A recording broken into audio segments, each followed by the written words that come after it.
Good? Yes, sir. Okay, our next item up is going to be Public Works, be Mark Ellard with Geosyntec Consultants and John Dredge. Public Works Director will be presenting the Lake Harney Basin Study. If y'all want to come up and get started.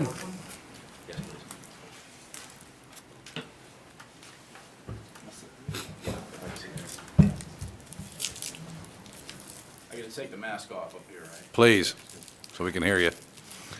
Just stay in your cubicle. Say 6 feet, though. Yes, you're right. Oh,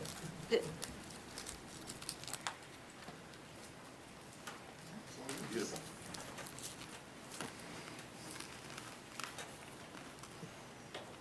Thank you. Can you hear me okay? We can. Awesome. Great. Well, first, Mark Ellard, Senior Principal with Geosyntec Consultants. I'm the project director for this project that we're going to come tell you the story of today. First, I'd like to thank you for having us here today to bring this presentation to you. Thanks to Chairman Zembauer and the Commission for hearing us today on this important project and one we've already heard comments on today as well. So digging right in, what we're going to cover here in a short bit of time is going to be a project overview. Give an overview of what the project, the goals, what we're trying to accomplish with this project. Share the study results. We're getting towards the end of the project, so we have a lot of results at this point to be able to share. Present some specific flood improvement concepts that we developed during the process. And then, of course, there's an opportunity to get some input, feedback, comments from you, the Commission, during the process. So just a matter of initial orientation. When we talk about the Lake Harney watershed, we're talking about this area, the watershed area that drains directly to Lake Harney. It's defined out here in the eastern part of the county. Geneva area, State Road 46, Osceola Road. And so we're focused on looking at flood improvement and resilience study for this watershed. And I will say it's specific to the areas, the upland areas that are within Seminole County's jurisdiction that drain then to the lake. Now, why are we doing this study? Some of what you heard this morning, it's pictures like this. So several years ago, this is an extreme example of conditions that can occur out there near the lake, and particularly near Whitcomb Drive. Now, unfortunately, these are some snapshots from what's on the news. We heard from a lot of residents about the conditions that out there. It's kind of a difficult thing. Lake Harney is part of the St. Johns River, and it's naturally controlled regionally by stages that occur in the St. Johns River that the county has limited control over. But then there's a large area of the watershed that does drain, accumulate flood runoff that tries to make its way to Harney. So in cases like this, when the lake's up and then an extreme storm comes through, you're kind of getting hit from both ways. So concerns, as exemplified in these pictures, when the roads flood, it's difficult to see the roads, difficult for folks to get to their homes, even canoeing to their homes. And, and also importantly, emergency vehicles, it's difficult to get those services down there. So definitely a concern in many of those areas. Project goals. First and foremost, identify and assess flooding problems. Now, when we go about that, we go through a systematic process of getting input from multiple sources. County staff input, what they've seen out there, the maintenance problems they have, all the issues that they see. Very importantly, resident input. And we'll get into this in a little bit more detail, but we had a great response from the residents, getting input, what they see as the problems, and helping during the process. And it was a chance for us to educate them as well. We ourselves did a detailed field investigation. Never trust an engineer that doesn't put their eyes on things in the field. So we got out there, looked at the drainage, looked at how things are working, got some survey out there, all to be able to develop what we talk about as a model representation of what's going on there. So we developed a hydrologic and hydraulic model to simulate what happens when all this rainfall hits the ground and where it goes and how well it's managed in the watershed. Again, talk about that in more detail. Now, where we're headed for is a couple things in this project: to first identify where the flooding issues and deficiencies were, to be able to develop some conceptual improvements in some specific areas, and to be able to evaluate their potential benefit, assess their feasibility, make sure they're constructible and can be permitted, and then, of course, estimate the cost to be able to look at the cost benefit of these projects, make sure they're affordable. And secondly, another goal was to establish more detailed 100-year floodplains out in the watershed. There's some existing FEMA floodplains that are a bit outdated, so we had the chance to go and do more detailed analysis to more accurately represent flood risk in the watershed.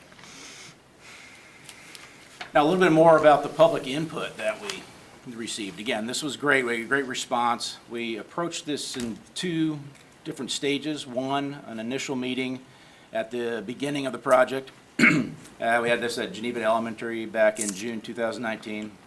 Chairman Zembauer, Commissioner Delary were in attendance on this. Had a good turnout, about 80 folks.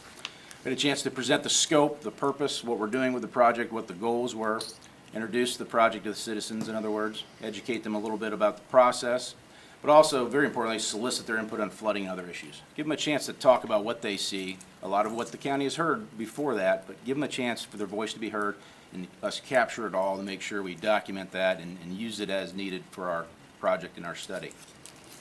Now, moving forward in time, after we had submitted our draft report, we had a final meeting, and this was a virtual meeting, so this was almost kind of an experimental platform going into presenting some of the results. Now, this was in August of 2020, just a couple of months ago, where we had a chance to present the study results, the proposed improvements, but again, solicit input from the public to make sure that they were answering any questions about what we were proposing or what may be coming down the line.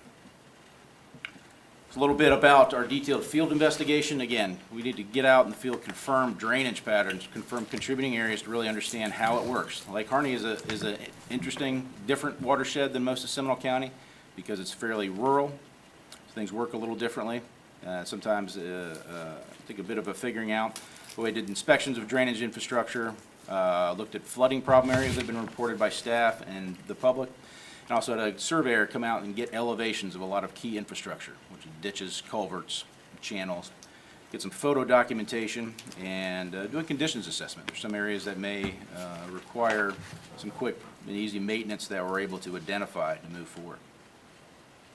Now, public input, all of our input getting out in the field, looking at, provided a foundation for our existing conditions analysis. This is really to confirm where the flooding deficiencies and issues were out there.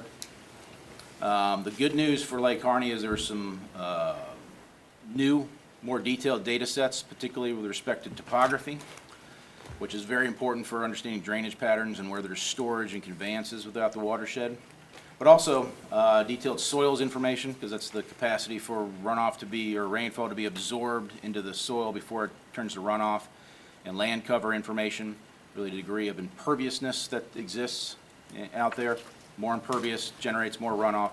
So all these things put together, coupled with the mapping and the information we have in the existing drainage systems, we ran with our model a series of design storms. I mentioned here 10-year, 25, 100-year, 24-hour storm periods, which correspond to county regulations as far as stormwater management facilities, to be able to assess the performance of the drainage system.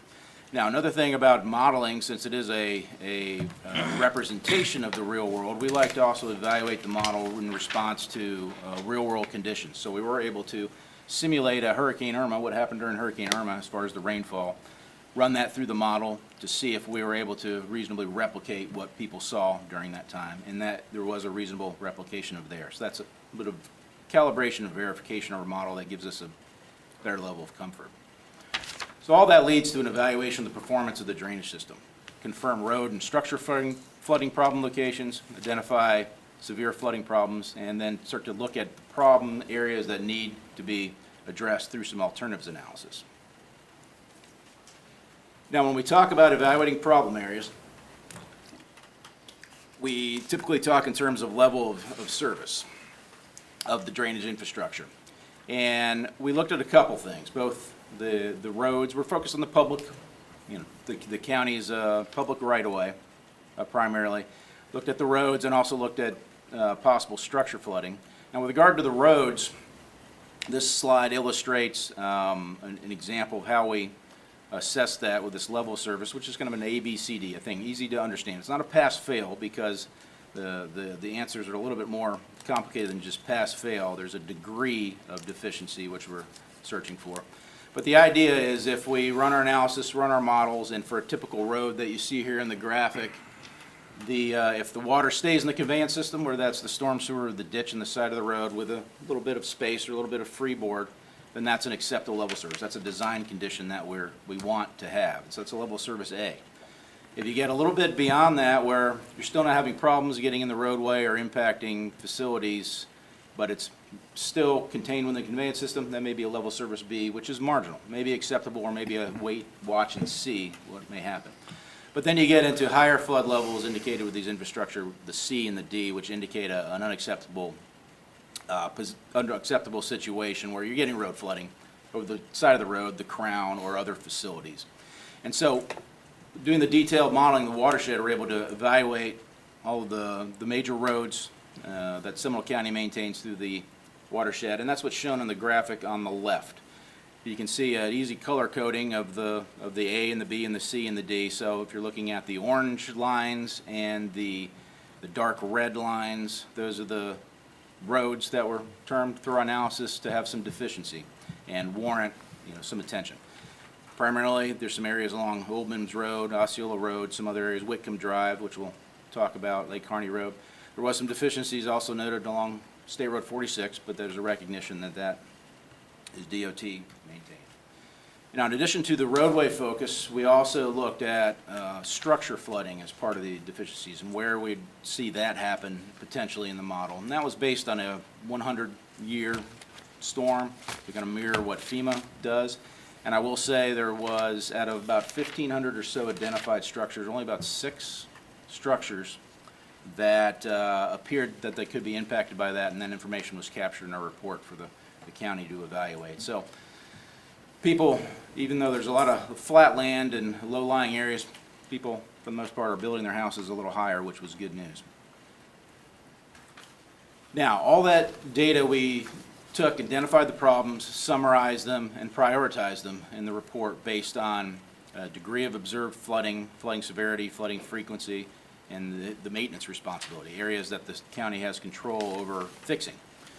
And what we did is boil this down in our scope to 5 specific locations where we advanced some detailed improvement concepts. These areas look at, okay, what is the specific improvement can they move forward on in those areas to help address these problems. So each of the 5 areas are shown on this map on the right and where they're located in the watershed. And I'm going to take a little bit of time and step through each of these ones briefly and give you a snapshot of what we found as far as the problem and what the proposed solution may be. Now, the highest priority site was Whitcomb Drive. We heard the lady this morning mention it, and I think you all heard some of the folks out there. Definitely an issue with getting impacted when the lake is high and the drainage having a hard time fighting its way to get out of that. But even when the lake is low, there's some drainage deficiencies which cause some issues along Whitcomb Drive. So chronic issues with low-lying road, which becomes inundated easily. There are some drainage outfalls, but there's a lack of efficiency with those outfalls. And the models that we ran indicated and replicated a lot of the flooding that was seen out there. So with regard to an improvement out there, after analyzing the area, what we're proposing is raising the road to be able to get it up out of the flood stages and provide safe travel not only for the residents but for emergency vehicles. So about 2 feet, raising that road, constructing some additional culverts, upsizing some existing ones to be able to equalize the flow, get better conveyance through these areas to get it to the outfalls, all of which will require some acquisition of easements along the road. As you raise the road, the width of the road profile gets a little wider, so it will require for some property acquisition to be successful. And the total cost estimate on this is about $2.2 million. The second site along Osceola Road, again, lots of flat grading, rural infrastructure, undersized drainage culverts. The model indicated quite a bit of road flooding here near the Osceola and Gun Range Road intersection. The fix proposed from here is fairly straightforward. Replace existing pipes, regrade the ditch, the current outfall that does go to Lake Harney. Again, improve the efficiency of the conveyance to drain out to Lake Harney. Estimated price tag for this improvement project was just under $800,000. Third site, Lake Harney Circle. This is intersection of Rest Haven Road, Marion Avenue, Lake Harney Circle. Some areas with some rural drainage and just kind of mismatched infrastructure a little bit, different culvert sizes, lack of some culverts in some places. Again, the water has to kind of fight to get to the outfall location. And frequent flooding, nuisance flooding has been observed. The improvement here, again, construct new culverts, upsize existing culverts, regrade roadside ditches, get the positive grade to get things out to the outfall. And again, this is an area that will require some easements to be able to fit these improvements into the area. Estimated price tag here, $540,000. Site 4, Fort Lane Road, similar issues, near Lake Harney, undersized drainage culverts, and the water has to fight its way to get out to the lake. Interesting thing here is there is this Jane Creek, this little creek area that heads out to the lake that is just has some sediment buildup in it, kind of a chronic issue that inhibits the drainage. The proposed improvement here, again, upsizing outfall pipes, but performing some maintenance to address that sedimentation, and again, provide a clear and better, more efficient conveyance path to get out to the lake. And again, there will be necessitate some acquisition of some easements to fit this improvement. The fifth and last specific area that we looked at was Old Mims and Jungle Road. Basically a main intersection for out there in the south part of the Harney watershed. We indicated flooding from our model. There's lack of drainage culverts to equalize some floods over the road, and it gets up over the road and causes some inhibitions to traffic. The improvement proposed here is a simple addition of some culverts, again, to equalize the flows, to get a better conveyance and grade, to get it to drain more efficiently to the east towards the outfall, and in addition, raising the road about a foot and a half to, again, get it above flood stage. So those are the 5 specific projects we looked at in improvement. And again, I'd like to reiterate, there was a list of some other projects beyond that list that were captured in the report. There are also areas that may warrant looking into in more detail in the future. Now, the next main goal of our project was the floodplain mapping, as mentioned. Now, the current 2000 FEMA floodplains are a bit outdated. 2007 doesn't sound like that long ago, but what you see here on this picture, if you look at focus on the light green and the other green shadings, is the existing FEMA delineations. Lake Harney, which is part of the St. Johns River, has a large floodplain associated with it, of course, but there's other green areas spread throughout the watershed. Now, a couple things to note on those floodplains, those are mostly Zone A, and Zone A floodplains are ones defined without a base flood elevation, so there's not a specific elevation tied to them. So that's a little bit of a challenge in quantifying the risk. Also, many of the main conveyance ways and depressional areas were not mapped in the previous efforts. FEMA, when they came through here, they're subject to the data that's available and on hand when they do these studies. Now, moving forward in time, we had the benefit of much more detailed data, particularly on the topographical side.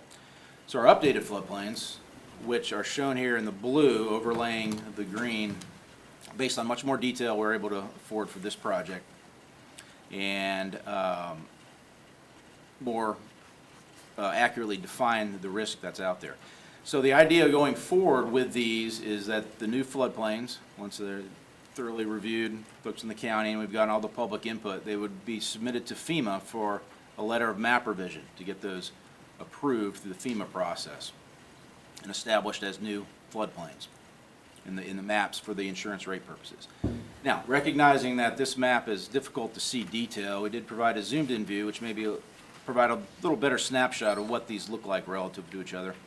Again, the green is the FEMA, the current existing FEMA flood zones, and the blue is what we delineated in more detail for this project in this study.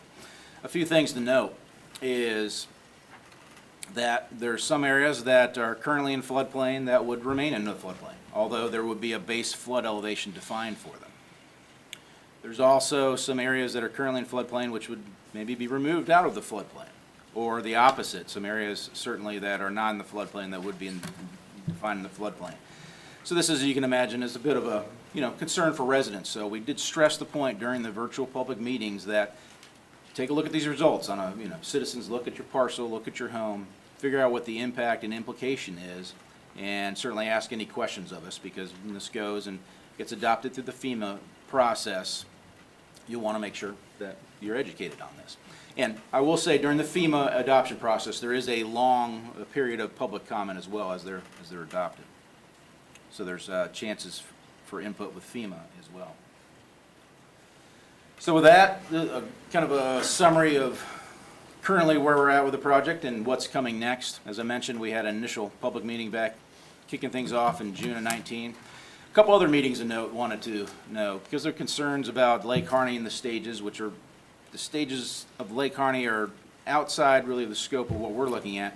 We'd had a chance to bring in the regional authorities that manage the river and the lake, the Army Corps and St. John's, and have a meeting at the Commissioner's office back in July of 19. Going to discuss these issues, educate the public on what's going on there. We followed that up with a meeting with the Lake Harney Working Group in August of 19. Again, had a chance to have the Army Corps and the St. John's folks there as well to again answer a lot of questions. Moving forward, we springboard off of that and that data to do the analysis, do all our survey, and we submitted a draft report back in June of 20, which the Public Works a thorough review of. That then led to our virtual meeting, which I mentioned was in August, and then based on the input from staff and the public, and we submitted a draft final report last month in September.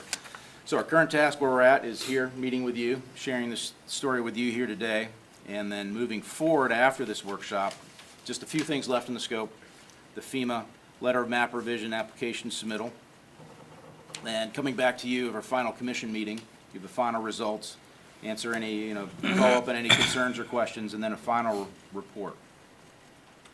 Now, we did want to spend a little bit more time, since, I personally feel the public input was such a vital part of this project, kind of going over the nature of some of what we discussed at the virtual meeting and then soon after. Just kind of give you a flavor of what the residents were concerned with and some of the issues we helped address and helped answer questions. So based on the virtual meeting, these are questions that came up during that or very soon after. There's obviously residents that are very concerned in getting into the details of these proposed improvements, particularly around Whitcomb, Lake Harney Circle, and Fort Lane Road. So we're able to spend some little more time with folks explaining the benefit and the what is going on with those projects, and alleviate some of their concerns and listen to them again. Discuss the issue of really that the study and the county's focus moving forward is limited and focused on maintain areas which the county has control over and can do things, as opposed to private property. To the degree to which improvements in public right-of-way can help private property, that's great. But the county's resources are focused on the public right-of-ways. Details on flood main mapping, a lot of questions about that process and how that would work. You have the chance to answer those. Some questions about the modeling and how we worked in the lake and the impacts there were answered. Again, coordination with the Corps and St. John's. More questions about specific impacts to specific properties. We had several residents say, hey, we'd like some more details on the floodplains on our property. We're able to produce maps like the ones you see on the slide and send to several residents that asked, really zeroed in their property, and they were appreciative of that. And there were some maintenance issues that folks mentioned, particularly Lake Proctor. I guess there's some high stages and some issues out there right now that people are dealing with that we're able to follow up with through county staff and provide some updates. So just wanted to hit on some of that, some of the interactions, some of the questions and concerns which we dealt through. And these issues that we kind of talked and went through, they were reflected as appropriate when we submitted the report the draft final report last month. A little bit about schedule, putting a schedule to what we talked about as far as moving forward here. So we've gotten all the way to the red starred location here in October 2020 at this commission meeting. Again, should be next month in November, completing the application submittal for the FEMA letter of map revision. And then December time frame, hopefully, to get in the final commissioner meeting with you, and then wrapping things up after the first of the year. With that, I'd just like to thank the project leads from our side, Geosyntec Consultants, the project manager, Tom Amstadt, he may wave in here, and then Tom Wynn, Seminole County Public Works, instrumental in moving things along. And then a general thanks, acknowledgments to, first and foremost, you all with the commission, Lake Harney Working Group. They were great to work with, Public Works staff, of course, our consulting staff, and also I will give a shout out to the Army Corps and St. John's, who were very willing to come and meet and discuss issues with the residents as well. And with that, I thank you again for a chance to tell that story to you and give you an update, and would be glad to answer questions and comments you may have.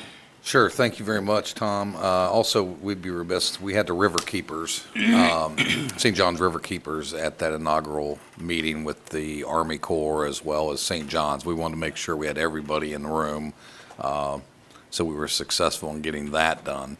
And I know there's a lot of concern from the residents out there. We heard quite a bit that the onus is on the Army Corps on how they control the levees and how the water's coming north, and there was a lot of discussion at the community meetings and so forth, so I thank you all for that. We'll go to the public and see if we have any calls. Clint, do we have anybody from the public on the line? And I'll need my screen back, please. Yes, sir. Okay, if you could bring the first one in.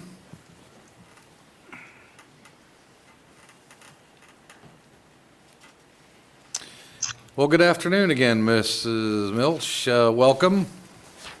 Welcome. Thank you. Gabrielle We can see you now. Milch, 252 Coble Drive, Longwood, Florida, also representing the St. John's River Keeper organization. And I'd like to thank you all for doing this study and being public participants and having some good scoping on potential future projects. And I would also like to thank the commission for looking at potentially proposing almost $4.1 million worth of floodplain projects. And that's a big investment, and I think I would like clarification if that's going to be coming from the tax base, or is that coming from the federal government or St. John's? I'm sure it's a combo. Also, some of the folks out there, I'm sure when the flood happens, could use some information on how to prepare their wells. I'm sure they clean their wells out after flooding because that's their standard procedure for living in a floodplain. And thank you very much. Thank you, Ms. Milch. We'll see if we can't get those answers for you. Thank you very much. Okay, Clint, do we have anyone else with their hands raised? No, sir. Okay, anyone here in the public that wishes to address this topic? Okay, seeing none, we'll go to the board. This is in my district, and I was at the original meeting. This is a common topic in this area. This entire watershed is for all practical purposes a floodplain. I think anybody that doesn't want to have a candid conversation, that's ultimately what it is. And it was very eye-opening during the study, as you presented, Geosyntec presented. We're going to have substantial more properties in a floodplain defined now than we did prior. I know a lot of the folks and residents that live out there have not been there 40 years. Some have, but most have been not there as long as some of us are aware of what's been going on out there. And of course, it is in the St. John's watershed, and it is in that floodplain. And of course, we're sort of at the endeavor of Mother Nature's wrath as rain falls and the water flows north in the St. John's River. There was a lot of conversation from the residents on how this was going to fix their private property.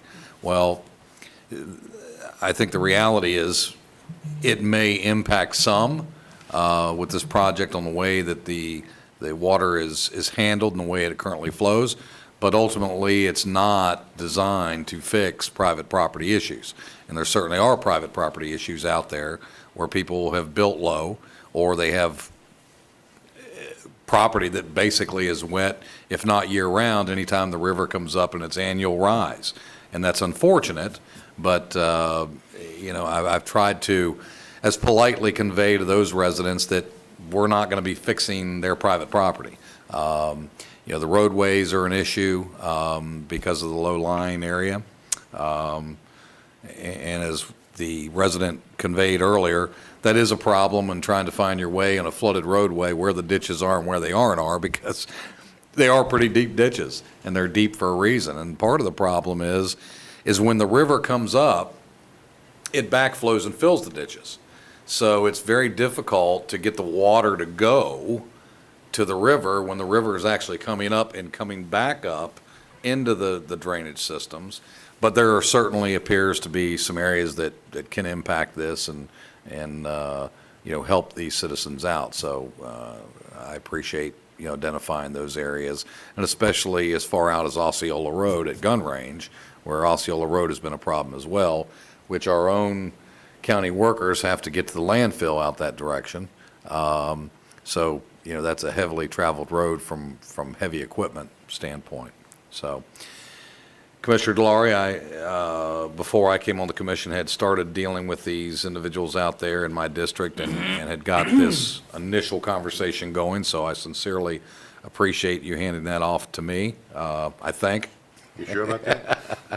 Well, flood, I think we all have heard, I'd be surprised if not all of us have heard about flooding issues throughout this entire county. We hear it this time just about every year until we get into the dry cycles, which happen from time to time. So we're always fighting Mother Nature.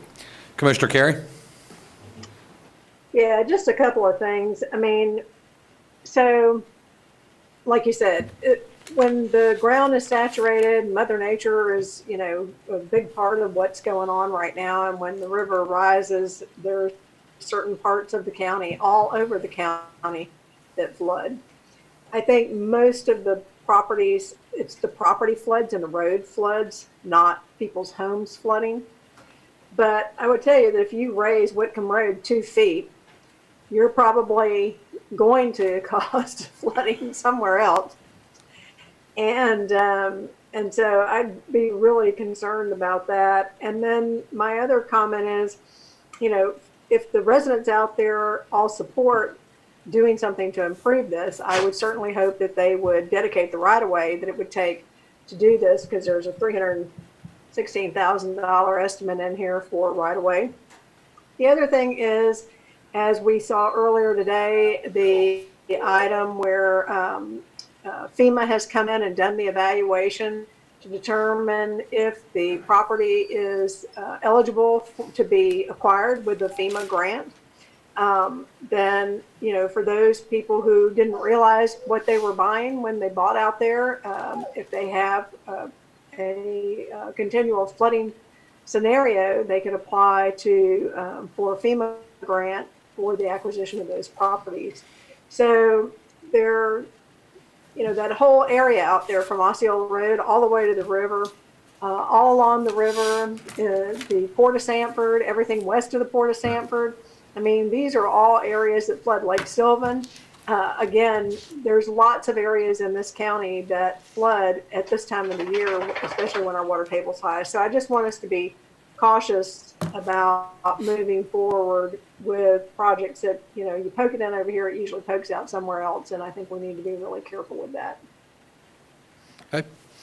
Commissioner Delory? Thank you, Mr. Chairman. First of all, I want to thank the consultants as well as all our staff for working on this. When this gets submitted to FEMA, what's the process? How long a turnaround do they have to review it, make comments, and approve it? What's that look like? Well, I'll try to give a quick answer. If you It can. varies, but we've had some recent experience down in Orange County with a large watershed scale process, and I think that worked through submittal, working through comments, several months to get it through the FEMA process. But I think the standard line would be anywhere from 3 to 9 months to get it through FEMA review and process. And then once they conditionally approve, then they go into a public noticing period where the public and anyone has a chance to ask questions about it before the maps get formally adopted. So if we were to submit this package on schedule next month, you were likely looking at towards next fall at the earliest before new flood maps would be issued. Okay. And now we have a hydraulic model of the area, correct? Yes. What's the advantage of having that? Well, just to be able to understand and be able to evaluate from an engineering standpoint where runoff is going.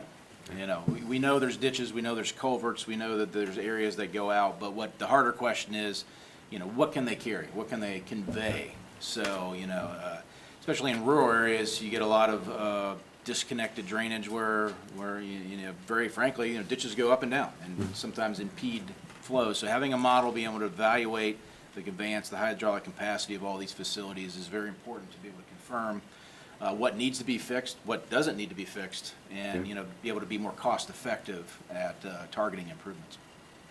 One of the citizens that called in earlier today regarding the roads drainage identification potential, what's the value on that? Because I didn't see that anywhere in your report. Not sure I understand the question when they talked about the value of the road. They talked about the drainage ditches on the road, that when the road floods, Talking about raising the road, that number is 2.2 million at Whitcomb.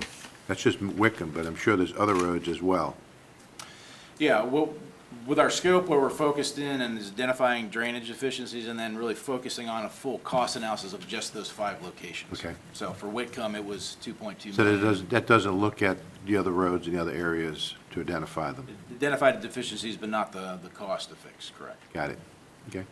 With those 5 projects, what would be the priority that you would recommend with those 5 projects? In the order that presented them. So Okay. Whitcomb is what we identified as the highest priority and down through to, I think the 5th one was the old Mims and, you know, Jungle Road. So it was in that order. Thank you. So on that same note, so if I'm understanding the presentation, so if you make one improvement downstream, but you don't make the others upstream, what kind of impacts are we dealing with? Well, it's a cascading system. You know, everything's trying to find its way to Lake Harney. Right. So you do have to be careful about unintended consequences of fixing one area and then that causing an issue either downstream or upstream. So there's a concurrency issue which has to be looked. But yeah, you can improve one area and then have it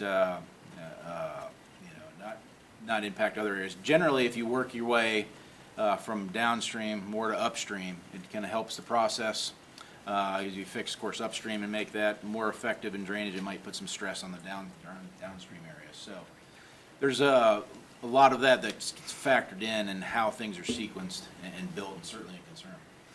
So when you did this modeling and did your work product, was there anything that led you to believe that these improvements, if performed, are going to cause private property damage worse than what already exists?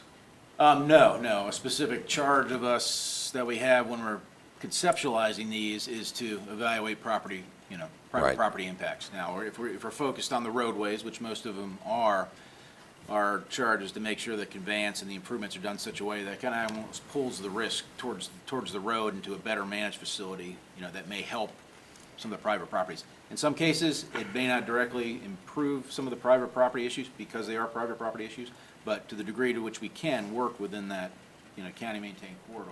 we try to Yeah, I know there was a lot of comments and questions, inquiries about, we're concerned if you do X, it's going to cause us a problem. We've just shifted the problem from neighbor A to neighbor C. We've vetted that process during this work product, is that correct? Yes, and if I understand, maybe some Commissioner Carey was getting at, like for example, when you raise a road, well, the road gets wider, and so there's more fill, so that's less storage out there. So that's some of the need for the additional acquisition of easements to be able to build the corridor still to compensate for what you filled in with additional storage, and even, some beyond that, so that you can counteract, some of those issues. And again, not push the problem, down. So that's been accounted for, the offset. That is of the our compensating. concept, and it will be reevaluated in detail during a final design phase. Mr. Chairman, Yes. would there be any value doing all the projects at one time? From a stormwater perspective? Each of those projects, I'm doing a quick read through my mind on the projects, are fairly well distinct and don't really directly impact each other. Okay. So if they're done at the same time, there's really not a benefit because of that. So each project truly stands on its own? Yes. Okay. And we're certain of that from the standpoint of if we fix Osceola Road at Gun Range and let that flow better, it's got to go towards the lake. Right. It's so not going to impact, It's not the amount of flow, it's the time of flow that concerns me. Yeah, so there's all separate outfalls, essentially. You know, Osceola Road has a separate outfall that's Right. distinct from Whitcomb, that's distinct from Fort Lane Road, and et cetera. I will say that maybe, going back on what I said before, the improvement at Jungle Road and Old Mims Road, that is upstream where things convey down to Lake Harney, but doesn't directly impact the other project areas. So even that one would be fairly distinct and not contingent upon them. Yeah, my concern would be is if we free up the upstream and we actually are moving the water faster, more efficiently towards the lake, how that impacts the rest of the infrastructure downstream. Whether it's identified to be fixed in this scope of work or not. That's all been considered? Yes, and Okay. that's a great concern because, and that's even a permitting threshold. Now, when we Right. go and talk with St. John's, they limit projects to not be increasing peak discharge for that very reason, so you don't impact downstream properties. Right. So when we, even though we're improving conveyance, it's more to distribute the water and make it flow more efficiently, but not to get it downstream faster because that wouldn't be permittable. Right. And none of this is going to do anything about when the St. John's water level raises and comes back up into the drainage infrastructure. Yes, unfortunately for reasons we've discussed before, yeah. Separate than We the can't St. fix John's. that. Yes, that's a regionally controlled system. Okay, great. Commissioner Lockhart?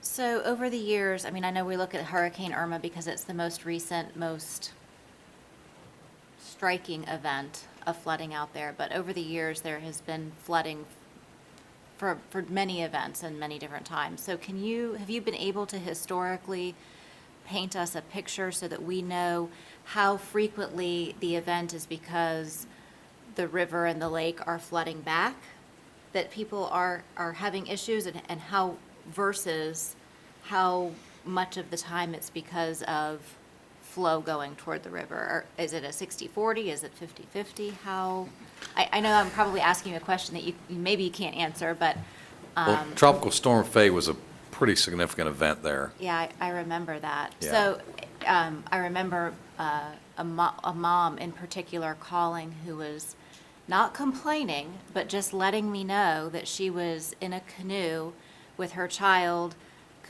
paddling past water moccasins to get to the bus stop because, of course, the bus Right. couldn't make its way down. And she said, "Don't get me wrong, I'm not complaining. I'm just letting you know." I was Right. like, well, if that isn't Geneva.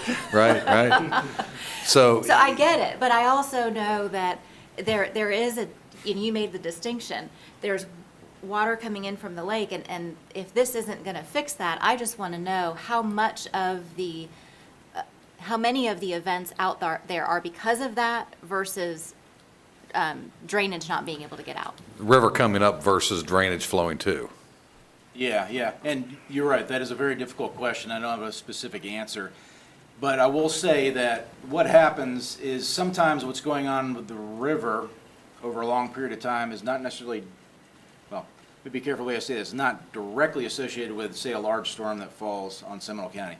One reason is the watershed of the overall contributing area of the St. John's is so large and covers so much of the state, up to, Brevard County and further up there, that there's oftentimes a large storm will come through like Irma. It'll drop a bunch of rain, on Seminole County, but it'll be a week later or a long time before Lake Harney and the St. John's actually stages up once everything has a chance to start draining and trying to get its way to Jacksonville. So it just depends on the situation. There could be when the lake is high and that storm hits, it's going to be pretty bad. But other cases where the same type of extreme storm hits and the lake just happens to be low, maybe things work fairly well. Still some localized problems, but stuff can get to the river because there's capacity. So there's not really a kind of a proportion of one to the other. It's just it all depends on the conditions. Right, I guess for the investment and for the project, and I'm not in any way minimizing the impacts. I understand. of flooding. I get for it. the folks out there at all, but it is a significant investment, and if that is going to help 50% of the issues of the time, 30% of the time, 70% of the time, I would just kind of like to know, because what could happen 4, 5, 8, 10 years from now is we have a line of people in this chamber saying, you all spent $5 million out there and my house is still flooding and I still can't get out. And they're going to go, who were those people on the county commission back then wasted all that money? Well, to be clear now, keep in mind, the majority of the homes themselves are not flooding. The I bigger understand. issue is the roadways for them to be able to get to their homes. That's, Right, but that's if- really where the biggest problem's at. Right, but if the mom is still in her house and can't get to the road Right. because her car is in the garage and it's blocked in and she's still having to paddle to the road, granted, it's a shorter paddle, Right. but she still doesn't have a car to get her kid, you know what I'm saying? Like, No, I I just got want it. to know, what really does this fix? What is the, Right, I think, you know, your question is exactly what I brought up during one of the meetings is, with this work performed, what is the return to the citizens? Is this mitigate once every 10-year event, or does this mitigate a 5-time-a-year event? right? And I think that all has to do with the lake level, et cetera, et cetera, et cetera, and doing some research. I don't know if y'all can answer that at this juncture or not. I mean, I can remember in the late 70s when the river was so daggone low, people were crying for rain. You know, you were in a major drought. Everything was dried up, and, I mean, you could drive all around in the river out there. But that's been a while. Commissioner Carey? Well, so Tropical Storm Faye is a great example. Happened in 2008. And State Road 46 actually went underwater from Brevard County when it was a major east-west evacuation route. Obviously, that was a big problem, and so they came in and they fixed that. But to Commissioner Lockhart's question, I mean, we usually see these kind of events when there has been either an unusual amount of rain, which we've had a high amount of rain this year, or tropical storms or hurricanes or things of that nature. When the ground is saturated, I mean, there's just nowhere for it to go. In Tropical Storm Faye and others, it's a 2 to 3 week lag time from when we have a tropical storm or a storm event, especially if it hits in South Florida. Even if we don't have any rain in Central Florida, if something serious happens in South Florida, several weeks later, the river rises and it becomes a problem. My concern in looking at this model is, you know, so as you said, right now, nobody's home is flooding. However, if you build Whitcomb Road as an example up 2 feet, now all of a sudden the water can't flow over the road anymore. And now you may have changed where that water is going to stage, and it may start to flood people's homes. I mean, I just think there needs to be a lot of serious consideration in these models. And, you know, did it consider the rate of flow change? You know, the change of the flow if you do this or you do that. I understand they're all kind of distinct and independent. But I mean, I've lived here 64 years, and Lake Harney has been flooding ever since I was a kid. So before there was even a park there. So, you know, and some things we're just not going to be able to fix because of the conditions of where the land is lying and those type of things. I mean, if you think back to the last big storm event last year, Altamont Springs had areas that were underwater. The roads were covered up. People's, you know, water was coming within, you know, a foot of their homes. Same thing along up in my district in the Northwest Corridor. Everything that is on a water body in this county right now is suffering because of what's going on. And we don't have enough money to fix that.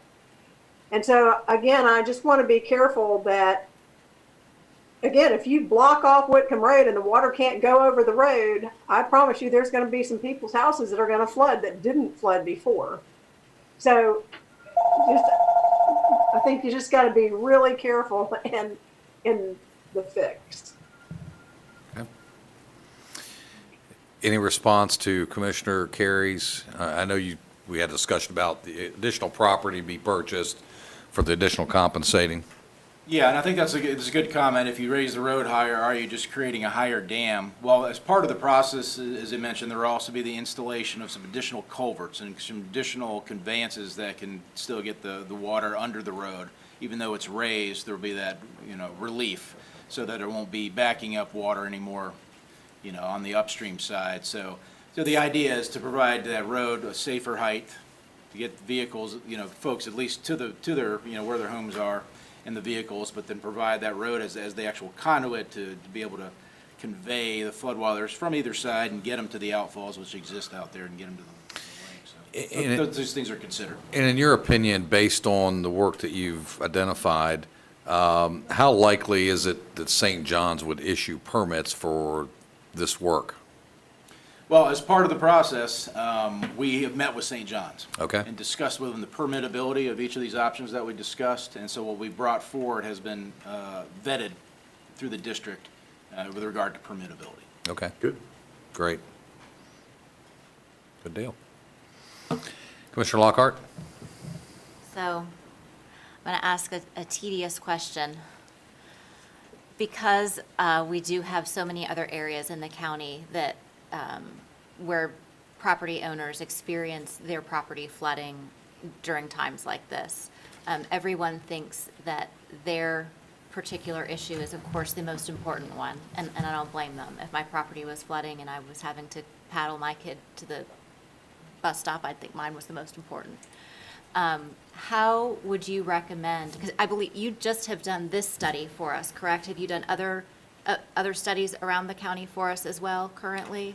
We are currently working on updating information in the Wekiva watershed, the Yankee Lake watershed, but they haven't advanced to this point yet. Okay, and so we've got some Midway conversations going on. We've got the conversation out at Sanford Farms, Lake Sylvan, that corridor. Black Bear?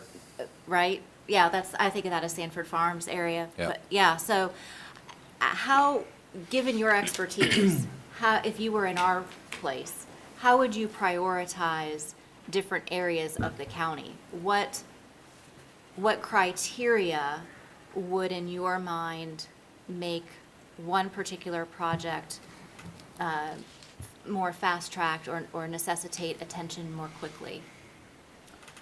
Am I Yeah. putting you on the hot seat? No, that's fine. That's what I'm here for. I'll answer that, and this gets into maybe some elements that maybe are unpopular for folks to hear, like the person, the one individual homeowner who might have to get in their canoe to go out. But it's all about cost benefit, when it comes down to being able to rank and prioritize different things. So when we look at the benefit, we look at, okay, there's a particular improvement, there's a need to fix some deficient drainage, for example, a road segment or some area that's flooding. Well, we look, there's a cost, this engineering cost associated with that, but we do have to look at the benefit. Like, is we do this fix for so much money, hey, how less often is the road going to be flooded? Or how many of the 100 property, well, that's a lot, but 100 properties that are inundated will now not be inundated? Is it 3? Then maybe that's a lower cost benefit. Is it 70? Then that's probably a good kind of bang for the buck, for lack of a better term. So it's a cost-benefit analysis to be able to evaluate. Unfortunately, like me, if my home was flooding and I was doing a canoe, that's the most important property in the county. But if there's an improvement and it ends up costing a lot of money, that's the balance to say what's the overall benefit to and sometimes it's the most amount of property or the most amount of people, or sometimes associated with the roads. It's the roads that have the higher traffic volume, like an evacuation route. You got to keep free from flooding. But sometimes a local road, maybe is not as much benefit. So those are the type of things as engineers we look when we evaluate these improvements and try to rank and prioritize them. Okay. Because that's, I mean, there's only so big a pot of money, and right now I'm not even sure that there's even a pot of money allocated. Back to Gabrielle Milch's question earlier, where is the money coming from for this? Right. That's the $64,000 question, right? Which I would like him to answer, I mean, because that hasn't been answered, but, Mr. Chairman. Yes. I think that, and it's something that I was also going to bring up, and I think it's on the top of all of our minds, because we've all been dealing with this flooding. So Commissioner Lockhart brought up a good thing. I think we really need at this point, and this is great, but we have so many flashpoints right now in this county. I mean, we really need to take a very hard look at that with the expertise we have in-house, whoever they have external, and really try to come up with at least some game plan. I mean, we have to take we understand that there's flooding. We understand that it rains. We understand we have, specific, specific points or storms that create the problem. But and external things. I think that Lake Sylvan, a lot of it had potentially a DOT.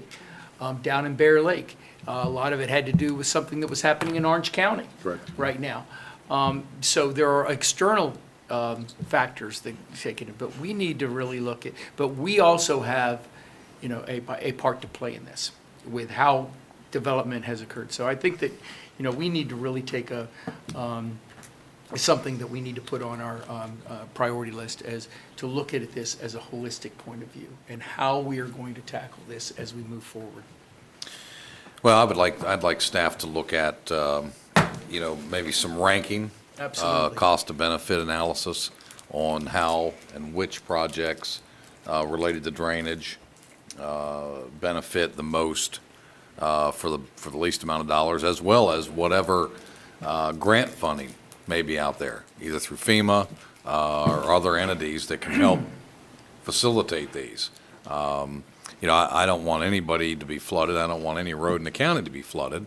But unfortunately, we have many of those. That's already been stated. So I think and concur that we should be ranking and looking at where the most urgent needs are at, the return for investment on the dollar, how many people we end up helping, what the real benefits are. And I'm not 100% convinced. My fear is, specifically in my district with this project, my big fear is we spend $4.3 to $5 million and we don't change a whole lot, because as soon as the river comes up and backfills the culverts again, my phone's going to be ringing going, hey, the $4.3 million, What'd you do? Yeah. you wasted our money because you haven't improved anything. And I don't say it lightly. I mean, those are wet areas. I mean, a good portion of my district is low-lying, rural, wet, runs along the river. The river drains a vast majority of this state. And there's always the argument of why is the road so low? And then there's the argument of global warming. Does that exist or not exist? Well, all I can say is I've lived here all of my life, and I can tell you that the river goes up and down. And I happen to hunt a tract of land on the St. Johns River, and we lose about 500 to 600 acres of that during these times of the year because the water comes up so much. And so my fear would be is we spend these monies and then we get the phone calls like, hey, we still got a problem. You spend another five, another five, another five, another five. During some of these meetings, we had a couple residents that felt that we needed to build a moat at the river. Well, the river's so vast and the watershed's so vast, I mean, we can't build a moat around the river. I mean, you can't build a seawall to keep, it's impossible, because all it's going to do is just keep coming up and go around wherever. It'd go around in Orange County or go around in Volusia County, work its way back around. I mean, I hate it. I don't like it. But, the reality is a lot of these people bought in wet areas, whether they knew it or not. I hate it, don't like it, but it's reality. I mean, I can tell you stories about people backfilling properties out there that were wetlands and swamp. If you dig down far enough, you're going to find old construction materials and stuff that are now lakefront property. That's unfortunate, but it is. Commissioner Carey? Well, I think that the idea of kind of trying to prioritize and figure out, what your best return on investment is, the most impact to the people is a great idea, because one, we can use sales tax money as well for stormwater projects. In the case of things along the waterway, I think FEMA, Water Management District, I think there are a number of agencies who could participate in grants and things of that nature. So again, once you know what you can do with that or how you could get some funding support, that changes your return on investment. But again, like you said, Commissioner Zembauer, you've lived here your whole life. I've lived here almost all of mine, and the river does go up and down, and even in High Banks in Volusia County, which is where I used to spend my summers as a kid, the the seawall has eroded tremendously just from the rush of the water when the water is rising and falling. And so I think that, sometimes it's impossible to fix certain situations, and it's great that we have such technology that we can do modeling and those type of things to understand what happens. If you improve this area, what does it do downstream? How does it change the flow? Making the ditches bigger or deeper, wider, is that a solution? I mean, and again, for all the people that are impacted, I would hope that they would be willing to work with the county on any project that we're doing to donate the right of way that would be needed and the easements that would be needed for us to be able to do this. And so, I won't be here probably when you get all this information back, but I do think prioritizing, because again, this is one example out of many that exist in our county, and so I think we just have to be smart about it. Right. So I think what I'm hearing is, for the majority of the commissioners, we want staff to look at all these and prioritize. I think we have to look at them in totality. Sure. Yeah. That I would agree that is the best course of action, not only on this project, but all the other projects, then decide, what funding sources that we can locate or find or allocate towards these projects, and which ones are ones. Now, in this particular area, what I would like staff to consider and like support from the commission is, as we heard the resident call in earlier, it truly is dangerous out there when these roads flood, not knowing where the ditches are at. To try to get some delineators or some kind of markings, along reflectors those at the top. ditches, maybe 6-foot reflectors, those rubber or plastic ones you can drive over or whatever. Big hole. Commissioner Carey? Well, and I was going to say, Mr. Chairman, when this has happened in the past in my district and other parts, I know that we've gone out there and put, high reflectors so that people could see where the road is, and not end up in the ditch. And of course, then, when if the road sits under the water long enough, it starts to break down too, so then you have major potholes and things. We have great historical data in our county. And I think that staff can go back and look at the areas that have historically flooded. Even if it had never flooded before, it probably flooded in Tropical Storm Faye. That's other than that, probably the prior worst storm was probably Hurricane Donna back in the 60s. So there's a lot of good historical data about what happened in this county when the water table's high and the rain is going on, and then just kind of play it forward. So hopefully our staff will be able to put some of the preliminary stuff together for further investigation. And I would just suggest that we accept this study and the information in it as information for now, and to be continued in a bigger discussion when they get the rest of the information together. Okay. And, somebody made a comment earlier about all the development that's happened out in the area may have impacted it. There hasn't been any development out along Lake Harney, Osceola Road to Whitcomb to the river. No, Hasn't been any. So, I would concur with that. Thank God. This is not being impacted by development. This is definitely just being impacted by wet weather conditions in the river. Well, it sometimes you might argue it maybe was improved because a lot of private owners have dug ponds. They've dug their own retention ponds out there. So you've got that. Commissioner Lockhart? I had one more question that I wanted to ask about the letters of map revision that will be going out. This is going to change some people's financial situations to now have to carry flood insurance if they don't already. Do the citizens out there have a heads up that this Yes. might be coming? Oh, yes. Well, I just. the it- majority of them were invited, they were all invited to a meeting. They've been communicated during the public meetings. In fact, during the last public meeting, I made the statement, as well as the consultant did, is you need to be looking, each property owner needs to be looking at this map and our study on how that is going to impact your personal property. Yeah, I think their personal pocketbook, I Oh, think no, we need that's to be the- very clear with them that this is going to be a financial endeavor for them, especially if they don't have a mortgage where they can pay for the flood insurance over the course, Oh, yeah. through their, I just want to make sure, again, back to that communication conversation we were having earlier, I don't want some of these folks who certainly are living in a constrained financial situation to get hit with a flood insurance bill that they may not have understood was coming. Oh, understood. Yeah. I don't know who on our We- staff can pick up that ball and run with that, but I feel like we need Mr. to. Chairman? I think we made it pretty clear during the meetings, and the core group of people who are the leaders out there were all made There's a lot aware. of blue on here. Well, yeah, no, I got that. But there are some large property owners out there as well.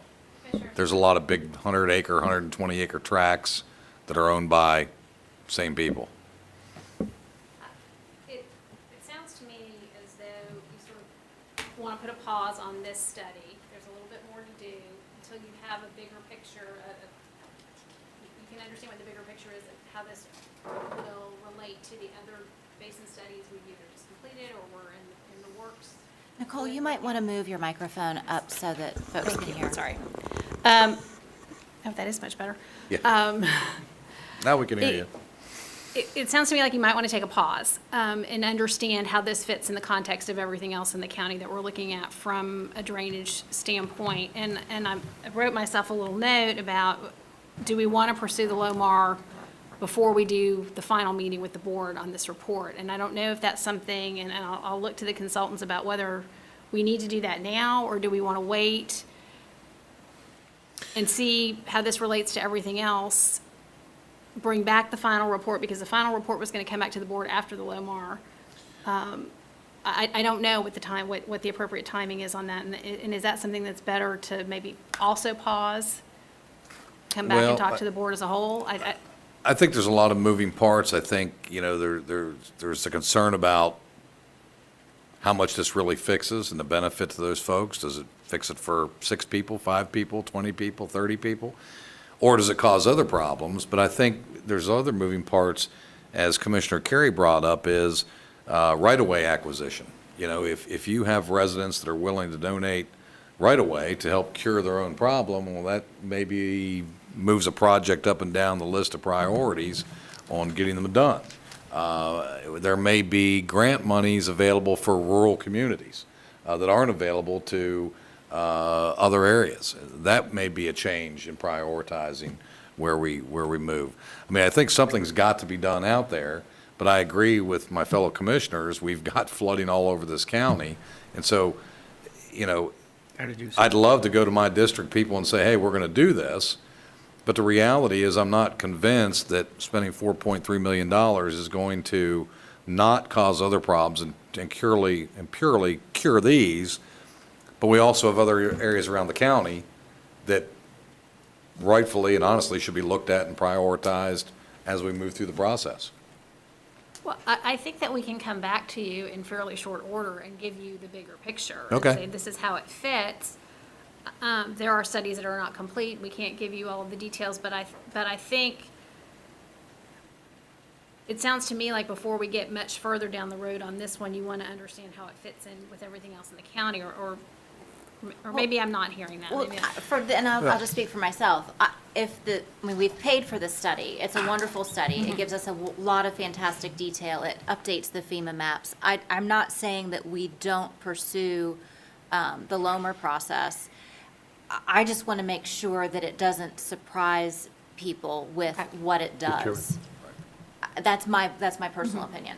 I don't know. No, I agree. You have to cover all the bases. Agreed 100%. Commissioner Delory? Thank you. I want to expound on what Commissioner Lockhart, I believe, is saying, in my opinion. We've told people in the area that this could potentially affect people that they may have to be required to have flood insurance, and it could require people that have flood insurance to get additional flood insurance. have we been able to equate to them what that dollar figure could potentially be? Well, that's more of a, I think that's more of a private insurance matter. I understand, Well, all but flood just- insurance is just- And it through the depends. National Flood Insurance Program, so your premium is pretty much the same regardless of who you use, is my understanding. I could be It wrong. depends upon Someone- what level they're in. Right, if Right. you're in the AE or the, yeah, And how much whatever. land and value and. But I mean, there I can needs tell you to, how much mine is. the It's point I'm not getting at is cheap. to tell someone that this could potentially cost them some dollars is one thing, but to give them a range, it's a totally different issue. Well, and there's going to It be some depends on that the value actually, of their house. I mean, it depends on what their insuring is. Right. That's I mean, right. that's, exactly. I mean, that's a moving target, but, and there's going to be some that are coming out of the floodplain Right. or a Understand certain that. level of the flood. But there's a lot less of those than there are that are going to be in it. Maybe That's even a fair just, analogy, correct, Tom? I would agree, yeah. maybe even just a postcard to these folks alerting them that this process is taking place and that they should check with the National Flood Insurance Program on their specific property and what it.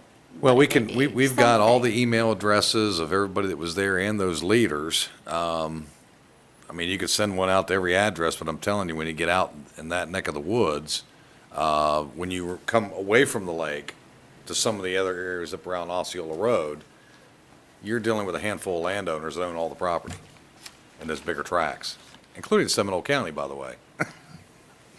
Yeah.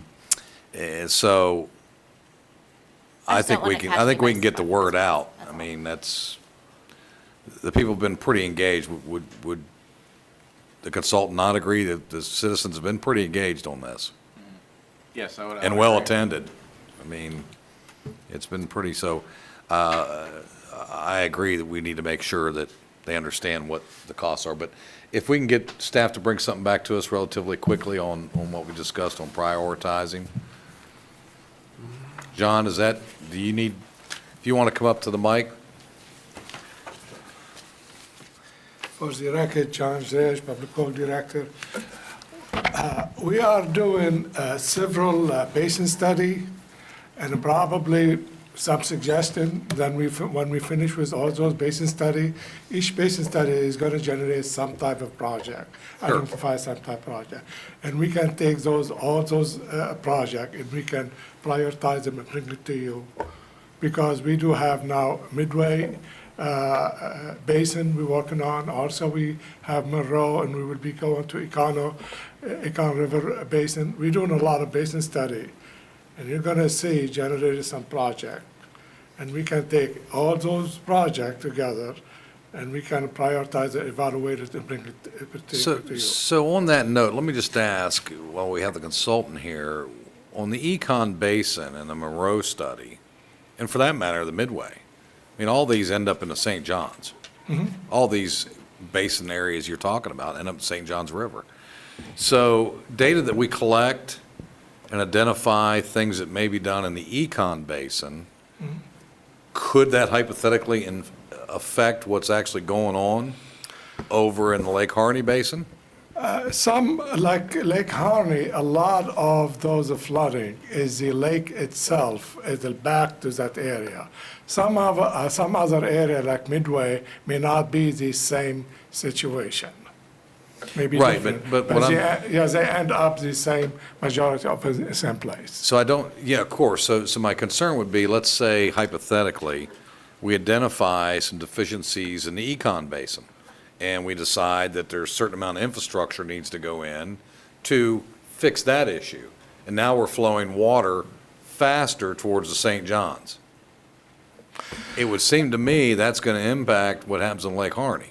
Yeah, every time when we do basin study and when we develop some type of project, we making sure that during this study, we talk to St. John Water Management to make sure the project we identify that can be permittable and that can be constructible. So this way, and that's what they did on Lake Harney. And we will be doing the same way on Midway and other basin. So this way, we will not have a project. It is on paper, but we cannot permit it and we cannot construct it. And St. John will take that consideration, what's he done what's the downstream impact. So what is your suggestion? Is your suggestion that we wait till these other basin studies are done to prioritize? My suggestion, in the meantime, we will be looking for a grant. If there's a grant available, we'll take advantage of it, like we're doing on Midway. We apply for a grant. Right. Now, Lake Harney, we don't have a grant available. If we get opportunity, we can do that. We can do that.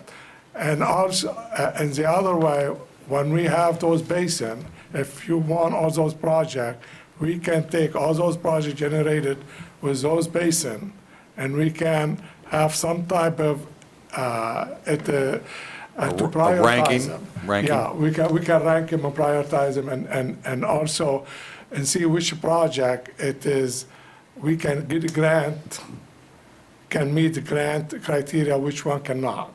Okay. And we can bring you that type of information. You can make a decision how we want to move forward. Okay. What is the thought of the board? Sounds like that's pretty much Yeah, that's- consensus. That's consensus, yeah. Okay. Commissioner Carey, you agree? Okay. Ms. Gay, do you understand what we're attempting to accommodate? I do understand. I want to make sure, though, that we come back to you sooner rather than later and Yes. show you everything that we have in the works and give you a timeline on those, because I don't want you to say, we're going to wait till all these basin studies are done before we prioritize things, and if we're 2 years out from getting all the basin studies done. Agreed. So what I'd like to do is. Thank you. So what I'd like to do is just come back and tell you, this is what we're working on, here's the time frame, and you can make your decisions about, okay, we're gonna hold off on these things, but we're gonna focus on prioritizing within this group that's gonna be available in 6 months or whatever. I wanna give you more information so you can make. So Nicole, can you show us pictorial about, in that Connect world, the map dots. of I the think that's what we're county, trying to do. that which basins we're doing these studies in? Absolutely, I Right. think And you putting can them also show us on map is a pictorially great idea. about, well, how much dollar figures are going to be taking to fix that basin? Some of them will know, some of them are in the study right Oh, I now, understand that, but we but I can mean, give you should be able to do that. I just want you to understand sort of what, timing-wise, so that you may want to deal with some things right away. That's the reason why I'm And, asking. Right. So that's what I'd like to bring to you sooner, and then you can decide how you want to approach prioritizing on a timeline. So, and then I Yes. think we have that information, we just need to put it all together for you. Can you also show us pictorially about what's the frequency of those problems? We can try, yes. I don't want to, I don't know that we can do that, but we'll try to do it. Might want to just check the calls into the county from Yeah, residents. you could probably, Yeah. you could probably tell us that better than I can tell I'm you. sure we could. Wouldn't Mate Star have some sort of, Yeah. couldn't we pull through Yeah, Mate we Star? can pull. Yeah, we know we got the historic data when the Yeah, river we comes do, up. we have the data. We can generate Yeah, those okay. and make Harmony. Okay, cool. Well, not just Lake Harney. Well, No, exactly. and Yeah. and the other. Right. We didn't say that. We No, I said- thought I heard John just say we can do that on Lake Harney, and so I just wanted, we're Oh, yeah, talking we about- we should be able to do that all around the county. Right, Should yeah. be able to. Yes. Okay, We all do right. have it. So I think we've given board direction on what we want. So I have one more question for you on board Yes. direction. With respect to this specific study, move forward with the Lomar application? Yes. I think we should, yeah, I don't see why not. Absolutely. Okay. absolutely. I mean, ultimately, we're gonna have to we have to do something. So we might as well have our gun loaded, ready to fire when it's time. You picked the best analogies. Hey, I'm just a It's good old always a boy. gun analogy. What are you talking about? I, Or a horse analogy? What are the two? So I think we should move forward. Absolutely. yeah, Okay, yeah, we, Good. yeah, it's great work. Let's All do right. it.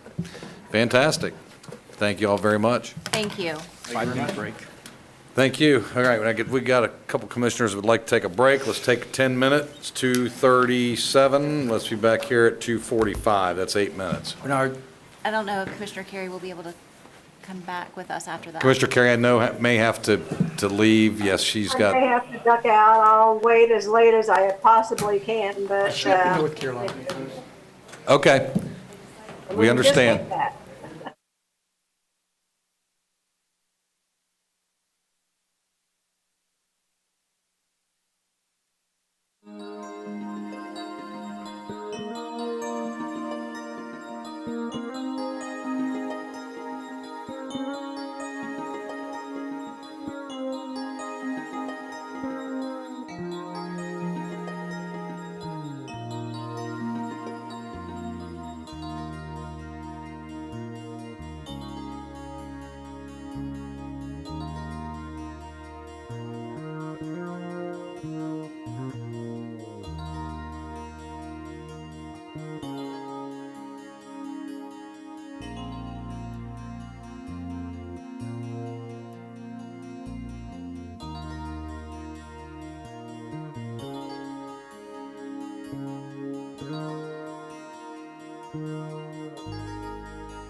Next item up is going to be put on by Development Services. Going to be Kane and Associates will be presenting Session 3 of the Land Development Code change discussion. Ms. Rebecca Hammock, Development Service Director, is also here for any questions. Before we get started, on that last topic, to close that out real quick, can we get a date certain from staff on when you will bring that information to all of us? No later than the meeting on the 10th, Okay? Later November what? 10th meeting. November 10th, yeah. November Just 10th Give you the kind of a bigger overview and, of the drainage basin Yep. topic. Okay, November 10th then is Yep. good. Great, thank you. All right. All right, folks, let's go. You're up. Good afternoon. My name is Eliza Harris Giuliano. This is my third time here with you, my first time in person, so it's a pleasure to see you face to face. I'm here to talk to you about the update to the Seminole County Land Development Code.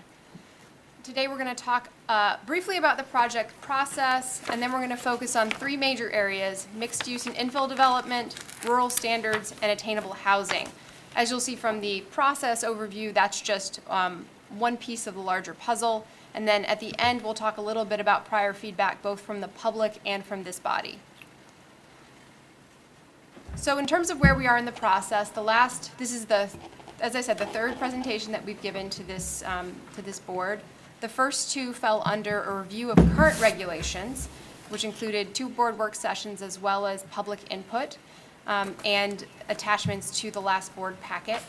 Now we're moving into phase 2, where we're going to be making more recommendations in terms of what we think needs to be rewritten. And if I didn't say it, I'm with Kane and Associates. We're the consultant. We're working closely with your planning staff here at the county.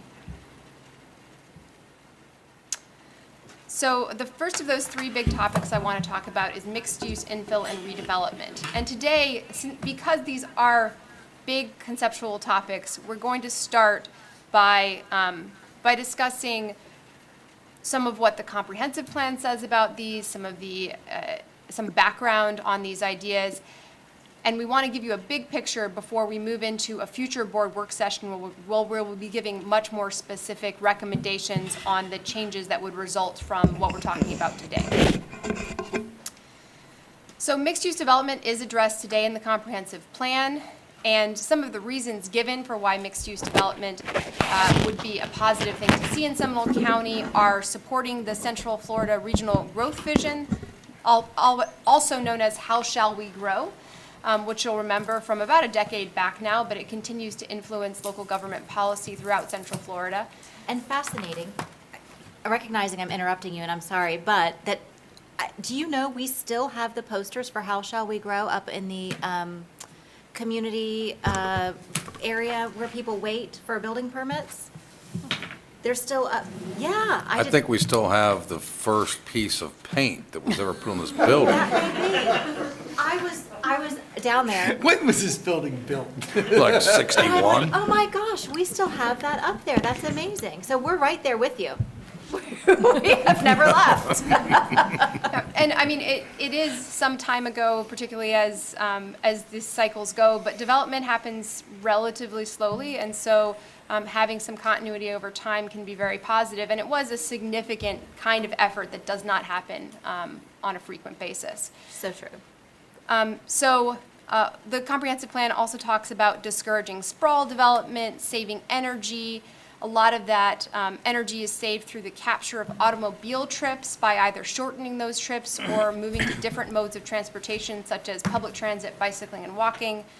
Allowing for a range of housing types, which also overlaps with another of the things we're talking about today, which is attainable housing. And specifically within Seminole County, a lot of the focus is on redevelopment of the 1792 corridor.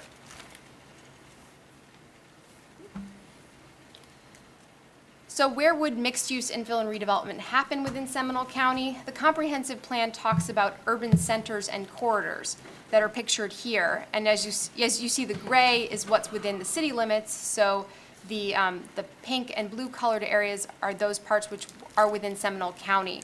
Mixed use is not necessarily strictly limited to these areas, but these are the kinds of areas where we would expect that to happen, and that's validated by the comprehensive plan. The comprehensive plan specifically says that the MXD category, which is the primary mixed use category, shall not happen in the rural area or within the econ protection area.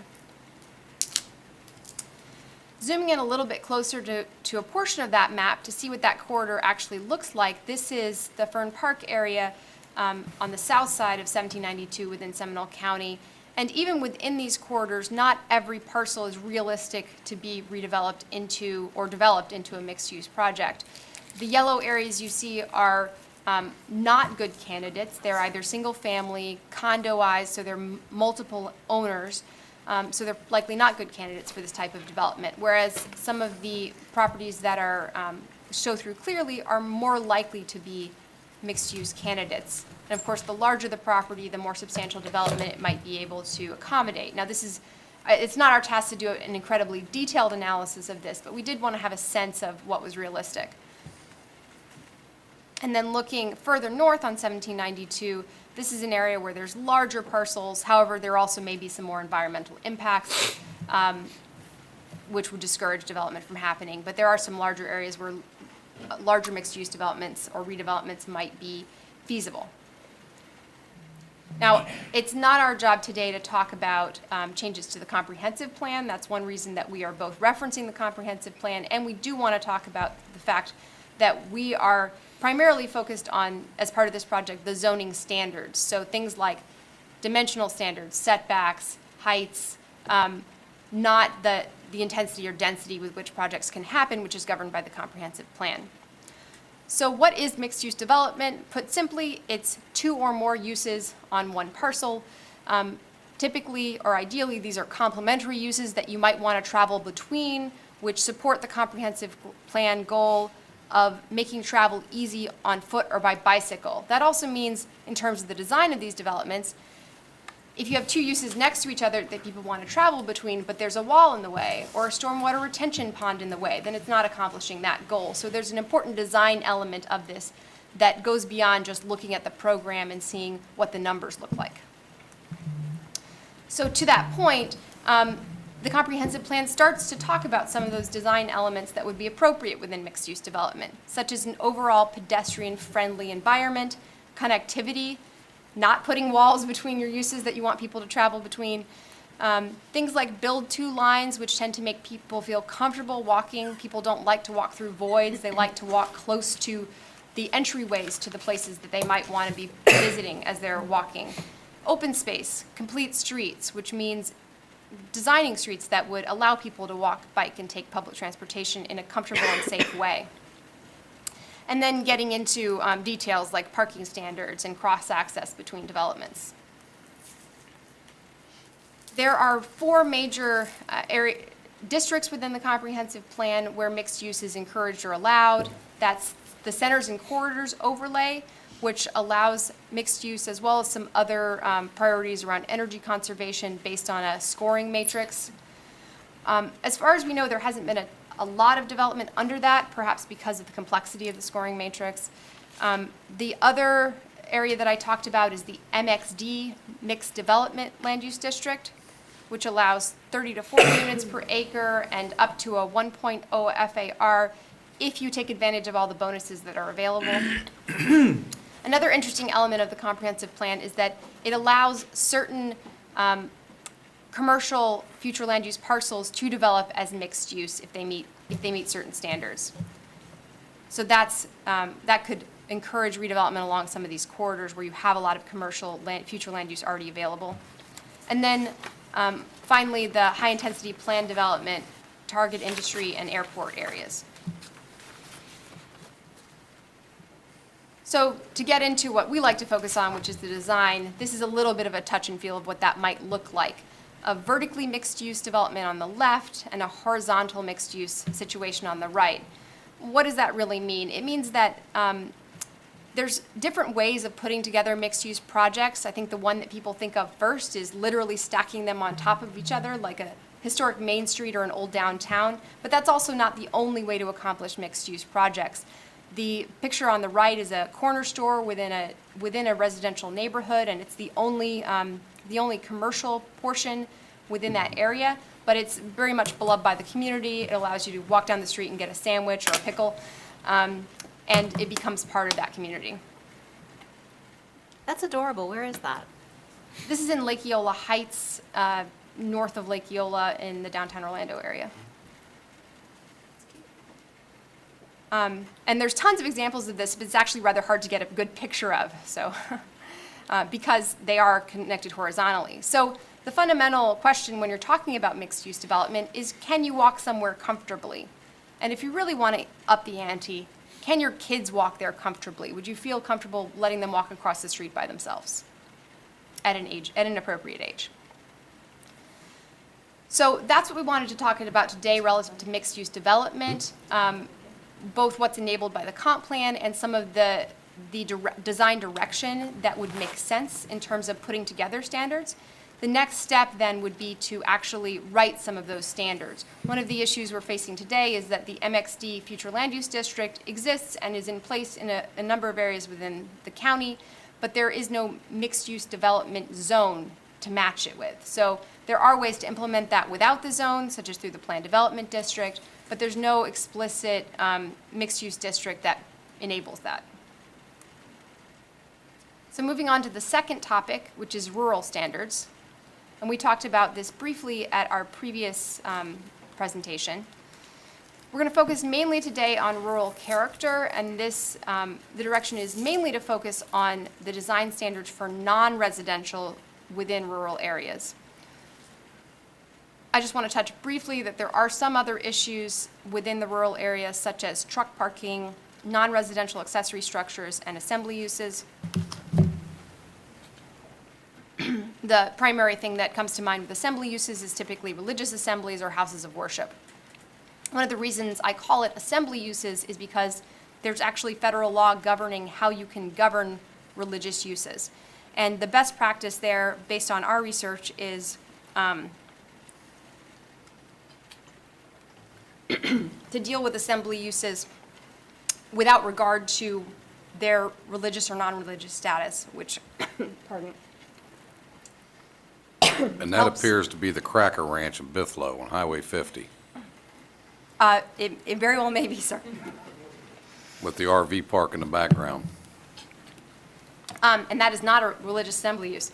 right? Or another assembly use that I am aware of, other than the cows. But they do have some nice bison out there from South Dakota. So, I'm not going to talk any more about the last three bullets today unless you have questions that I can answer, because we're going to focus on the first portion. So staff has brought this to you in the past.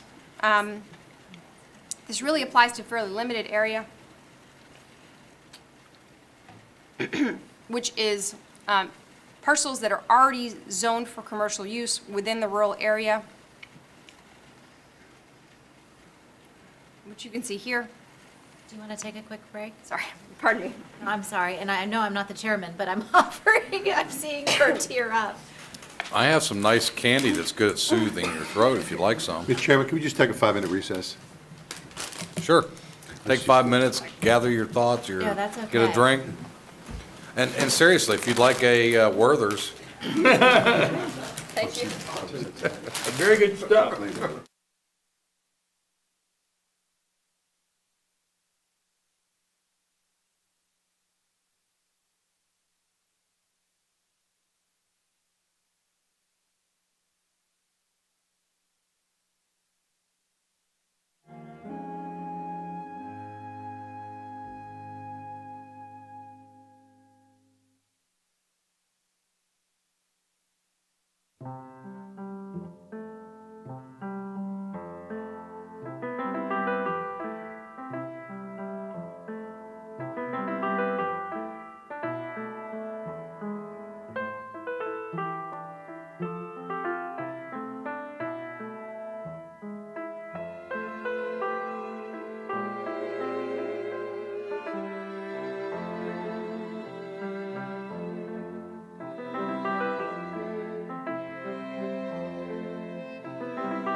Yes, sir. Thank you for the quick break. Great.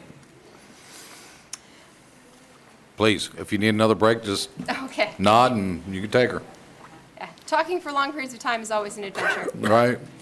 As I mentioned, the rural non-residential design standards would be limited in scope to very specific parcels that are already zoned for commercial within the county. Most of these are concentrated in the Geneva area, as you can see on the map.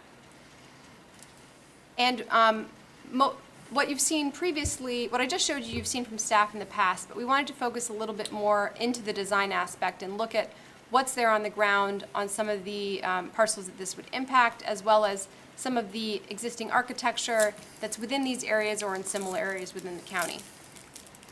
So this is a commercial center within Geneva. And we took a little walk down the street, if you'll take that with us. And see that little parcel right there, the blue one? Yes, sir? That's the trail where all those cars are parked. On would be the east side or the right side of that blue parcel.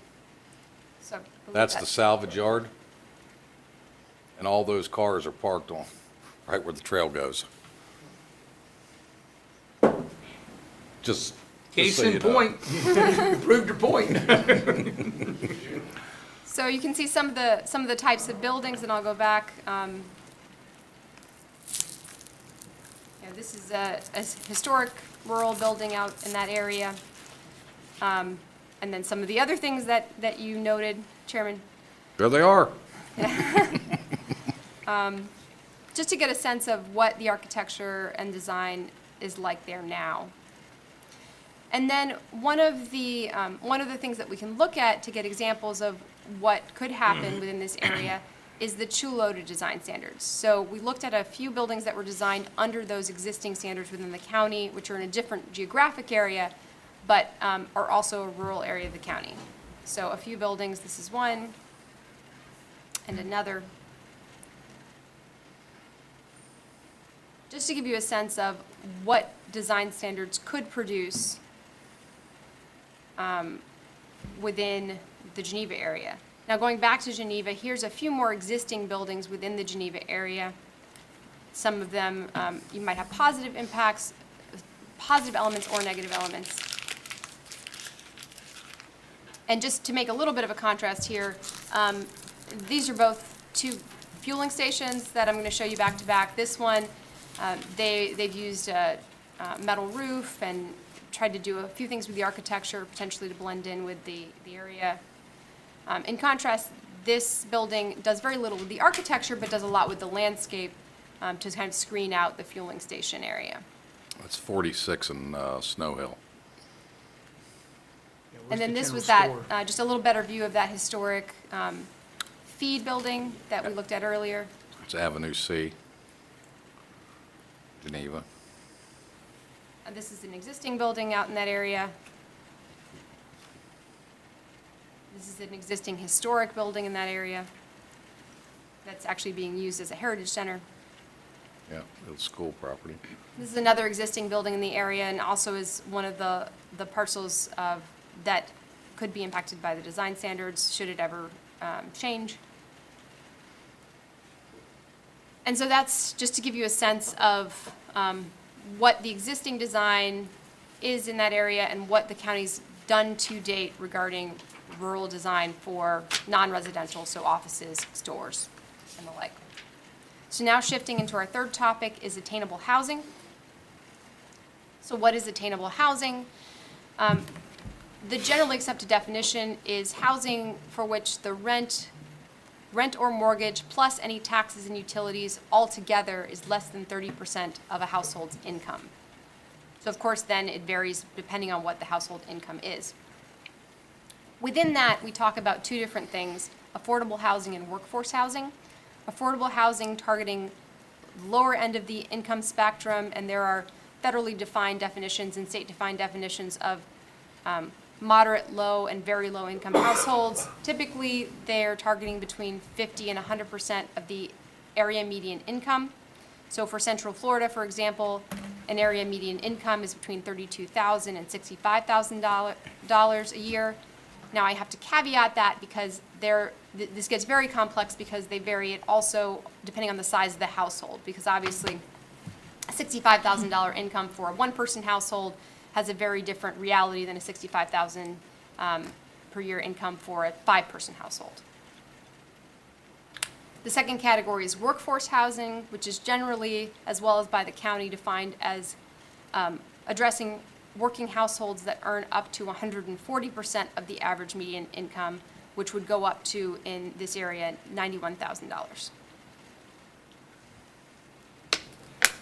So there's different ways of trying to provide attainable housing, one of which is essentially money, it's incentives, either state and federal funding, or providing a financial incentive that is non-monetary, such as a density bonus.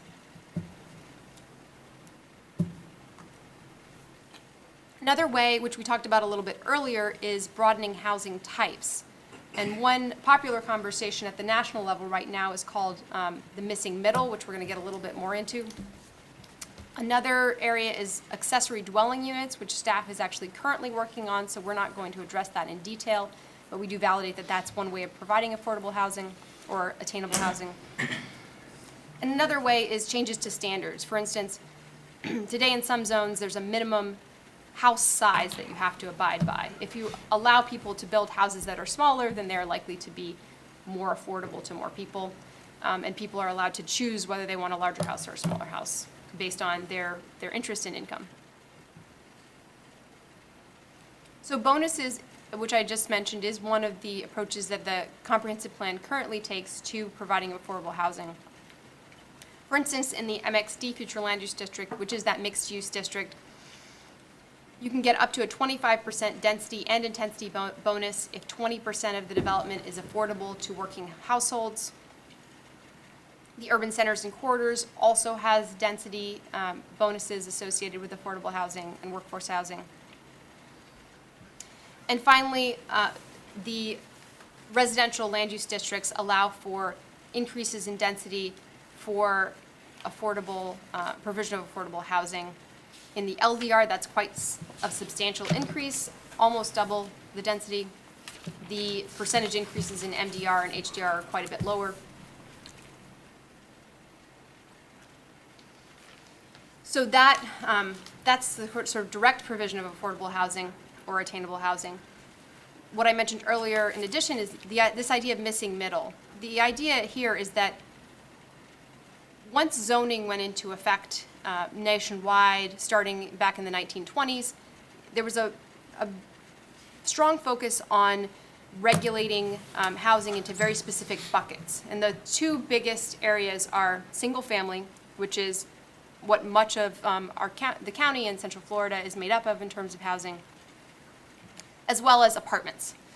And very little attention paid to many different types of housing that exist in between, such as duplexes, townhouses, and then all sorts of different solutions like cottage courts and triplexes and quadruplexes, sixplexes. If you go into historic neighborhoods around the country and within Central Florida, you'll find all sorts of different housing that just don't get built today. So this is one of those that's called a cottage court. And this is a theoretical example of a cottage court by the same designers that have popularized this term missing middle. And this is an actual built example. Mr. Chairman, should we wait for later to ask questions? Yeah, if you can hold your questions That's fine. till the end of our presentation, would be great. So this is an existing example from the design firm I mentioned, which is actually a California-based firm. But this is an example from actually the neighborhood where our office is located in downtown Orlando of a cottage court. There's, I believe, 6 homes that are arranged on kind of what would be probably a double lot within an area that mostly has single-family houses. Something else that we've designed in-house is a courtyard building, which is kind of a mix between townhouse and an apartment building that fits very nicely into a fairly low-density context.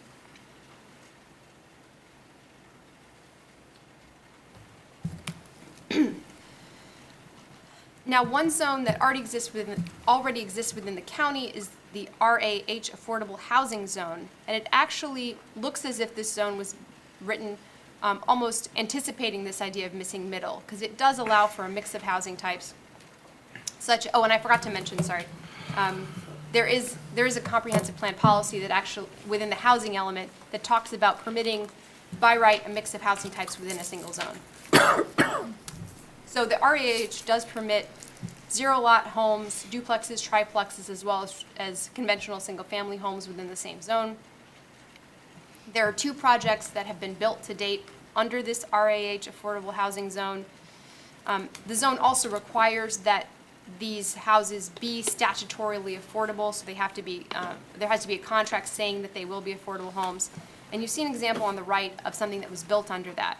Now, unfortunately, one thing that you don't see within that development is that mix of housing types. You actually just see the one housing type, which is that single-family type.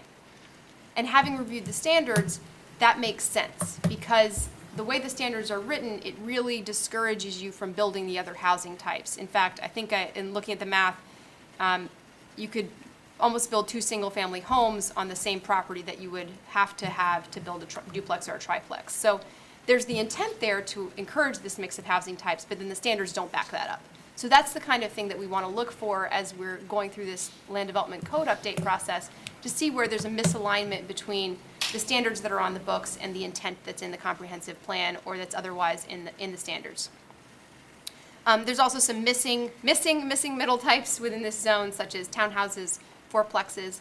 And the other question is that it doesn't address market rate housing. So there's a range of attainable housing that goes from what I would call statutorily affordable housing, which is what where you potentially have to subsidize or where you have to do bonuses to encourage this type of housing to be built. But if there's a little bit more flexibility in the standards, it's possible that the market will be able to produce a broader range of housing prices without that kind of additional support. So those are the 3 big topics I wanted to talk about. Now I'd like to touch briefly on following up on previous input, both from citizens and from this board. We had another citizen input meeting. We previously at the last board meeting told you about citizen input prior to this, but between the last board meeting and this, we had another citizen input meeting. And these are some of the topics that came up. Protection of wetlands, riverbeds, and wildlife, which we've heard before. A lot of that pertains as much to the comprehensive plan, which is not within our scope as it does to the land development code, but we certainly will be cognizant of any impacts relative to the land development code that come up. Avoiding urban sprawl, similar. It was actually encouraging to hear that without prompting, some folks brought up this idea of cottage courts within the public input. And we actually added that into the presentation between then and now, and we were already kind of going that direction. We also heard someone ask if tiny homes would be considered, and talking about seeing a mix of housing types like what's in Baldwin Park, clustering development, as well as tree preservation. And we talked at length about tree preservation in the Arbor Ordinance at our last meeting. We also wanted to follow up on a couple of items that were brought up by this board. The first is Florida-friendly landscaping. We were asked whether that would be part of the code. In getting with our landscape architecture team, the primary portion of the Florida-friendly that would make sense within the land development code is really the planting schedule. So the types of plants that are encouraged by our University of Florida IFAS organization as being a good fit within Florida, and then within that you have to have someone paying attention to the right plant, right place idea. But what we can do is we can reference that database so that people are directed to use at least plants within that database, and then further encourage people to follow the principles. And they also, IFAS is a great resource with lots of additional information in looking at some of their encouragements. They talk about the ability to save, if you forego watering 1 time a week when you would have normally watered, you may be able to save 10,000 gallons of water per square foot per year, I believe. So there's some pretty significant savings that you can do if you align this right plant, right place with an irrigation schedule or with removing irrigation where appropriate. We also want to follow up on the alternatives to planned developments in the residential neighborhood pattern. I'm going to talk about that at a little more length, and open spaces. And then finally, we're going to turn it over to staff to address kennels. Good choice. Hot potato. You have a wonderful staff, and they have gotten deep into some of these issues, so we don't want to get in between them and the great research they've already done. Talking about planned developments, one of the things we heard going into this project is that that planned developments in some cases are being used inappropriately. So planned developments can be a wonderful tool for encouraging innovation and flexibility when used in the right way. But we were told they've been used in some cases to vary from standards in a way that's not necessarily negative, but a planned development isn't a good fit for the types of standards they're looking to vary from.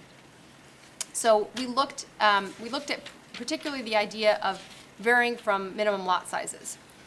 So these are all the major residential zones mapped throughout the county: R1, R1A, R1AA, and R1 AAA. And these are some of the zones we thought would be a good candidates for what we're calling a residential neighborhood pattern. We talked a little bit last time about mixed lot sizes because we anticipated that might be a concern, the idea of having larger lots and smaller lots within proximity of each other.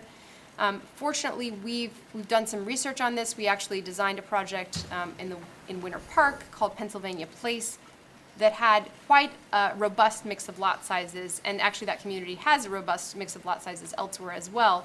And so we wanted to get into a little more detail on what that looks like.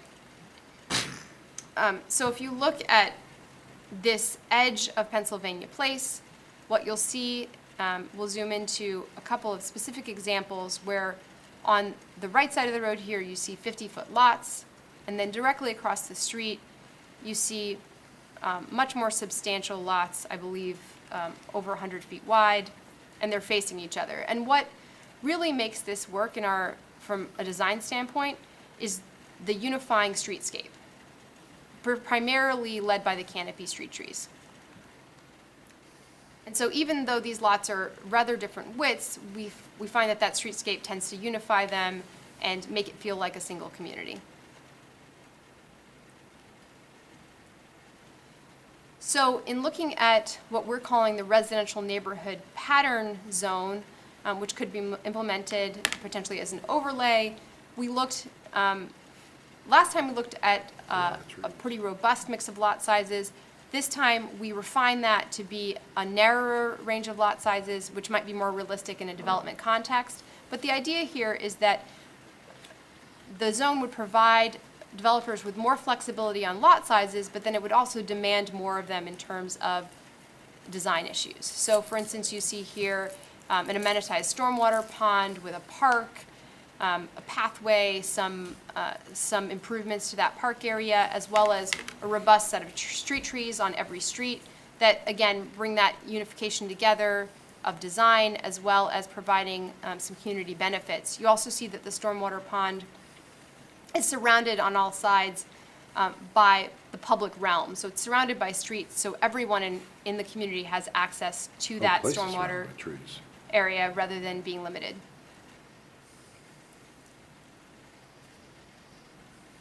So in contrast, this could be built under one of the existing zones, the R1 zone, where you don't have all of that additional landscaping or the additional park space. This is probably optimistic, in fact, in showing that there is public access to at least one side of the pond, but that's not always the case. It could be that stormwater pond would be fully enclosed by the backs of homes. And then similar with the R1A zone, the R1AA zone, the R1 AAA zone, and we went ahead and did all of the residential zones as an exercise here to look at what was feasible. Although on some of these larger zones, the retention might not be necessary. We didn't get into that level of engineering detail. So that's our current status on the residential neighborhood pattern, which is a response to certain usages of the plan development under the current code. Finally, we wanted to talk a little bit about open space, which has come up in public comment as well as with the commission. So there's three main functions of open space, and the code today actually acknowledges that there are multiple functions of open space. So we wanted to talk a little bit about what those functions are so that moving forward, we're on the same page as we talk about specific standards. So one of those functions is really a natural function or a habitat function, as well as dealing, of course, with stormwater and flooding, which you were talking about at length earlier. Another function is visual appeal, so an aesthetics function, and finally, usable open space where people will actually spend time. So I'm going to move relatively quickly through these, but this is a stormwater pond, which of course serves that function to prevent flooding and to improve water quality, but it can also be enhanced into a park space and provide wonderful views for homeowners in this case. Here's another example of that kind of enhancement, which improves the both the aesthetic value as well as some of the functional value. And I'm not using functional in the engineering term, just. And then there's really more visual appeal. So this is a landscape median within a community. This is a landscaped entryway within a community. And I'll note here that this particular treatment uses a lot of turf grass, and we are starting to move away in terms of design from this much turf grass because we realize how much fertilizer and watering it requires, and moving towards more water-friendly outcomes. And then the last category is usable open space, which is your traditional park, which can be large or small within communities. And recognizing that these usable open spaces aren't always 100% green spaces. So there's a distinction between green space and parks, green space and civic space or usable space. In fact, this play space for children is very much focused on the children and less focused on the greenery. And in fact, your code now in certain circumstances allows outdoor dining to be a type of open space, which makes a lot of sense. And that's it for our discussion of open space, and I'm going to turn it over to Rebecca to talk about kennels. Thank you. Ms. Hammock, good afternoon. Good afternoon. For the record, Rebecca Hammock, Development Services Director. At the last work session, the subject of kennels came about. We've had a couple of code enforcement issues over the past year where we have property that is zoned A1 agricultural within the urban area of the county, and we have residents or property owners with a large number of animals on those properties. A lot of times maybe fostering, or they work for a rescue group, and because they are on properties zoned A1, they are exempt from our section 20.19, which is the noisy animals section of the county code. They are exempt for the Florida statutes because they are zoned A1. So the question came up at the last work session. You asked staff to verify if that was the case. We did go back and work with the county attorney's office, and they did verify that yes, if you are zoned A1, even if you are using the property for residential purposes, you still are exempt from our section of code regarding noisy animals. So the question that staff has is, does the board want staff to look at amending the definition of kennels in the land development code? Currently in A1, to have a kennel, as defined in our land development code, you have to have a special exception. But kennels is defined as, I can read it for you. Let's see. So kennels are defined by the LDC as a place where dogs and other small animals and house pets are kept, sheltered, boarded, bred, or groomed for compensation. So because of the compensation clause within that definition, if you are housing a number of dogs on the property, for example, for a rescue group or you're fostering, you would not fall under the definition of kennels, and therefore special exception wouldn't be required, and we wouldn't be able to control the number of animals on the property, and you would be exempt from our code that controls noise. So, I'd be happy to answer any questions. I hope I didn't confuse the issue.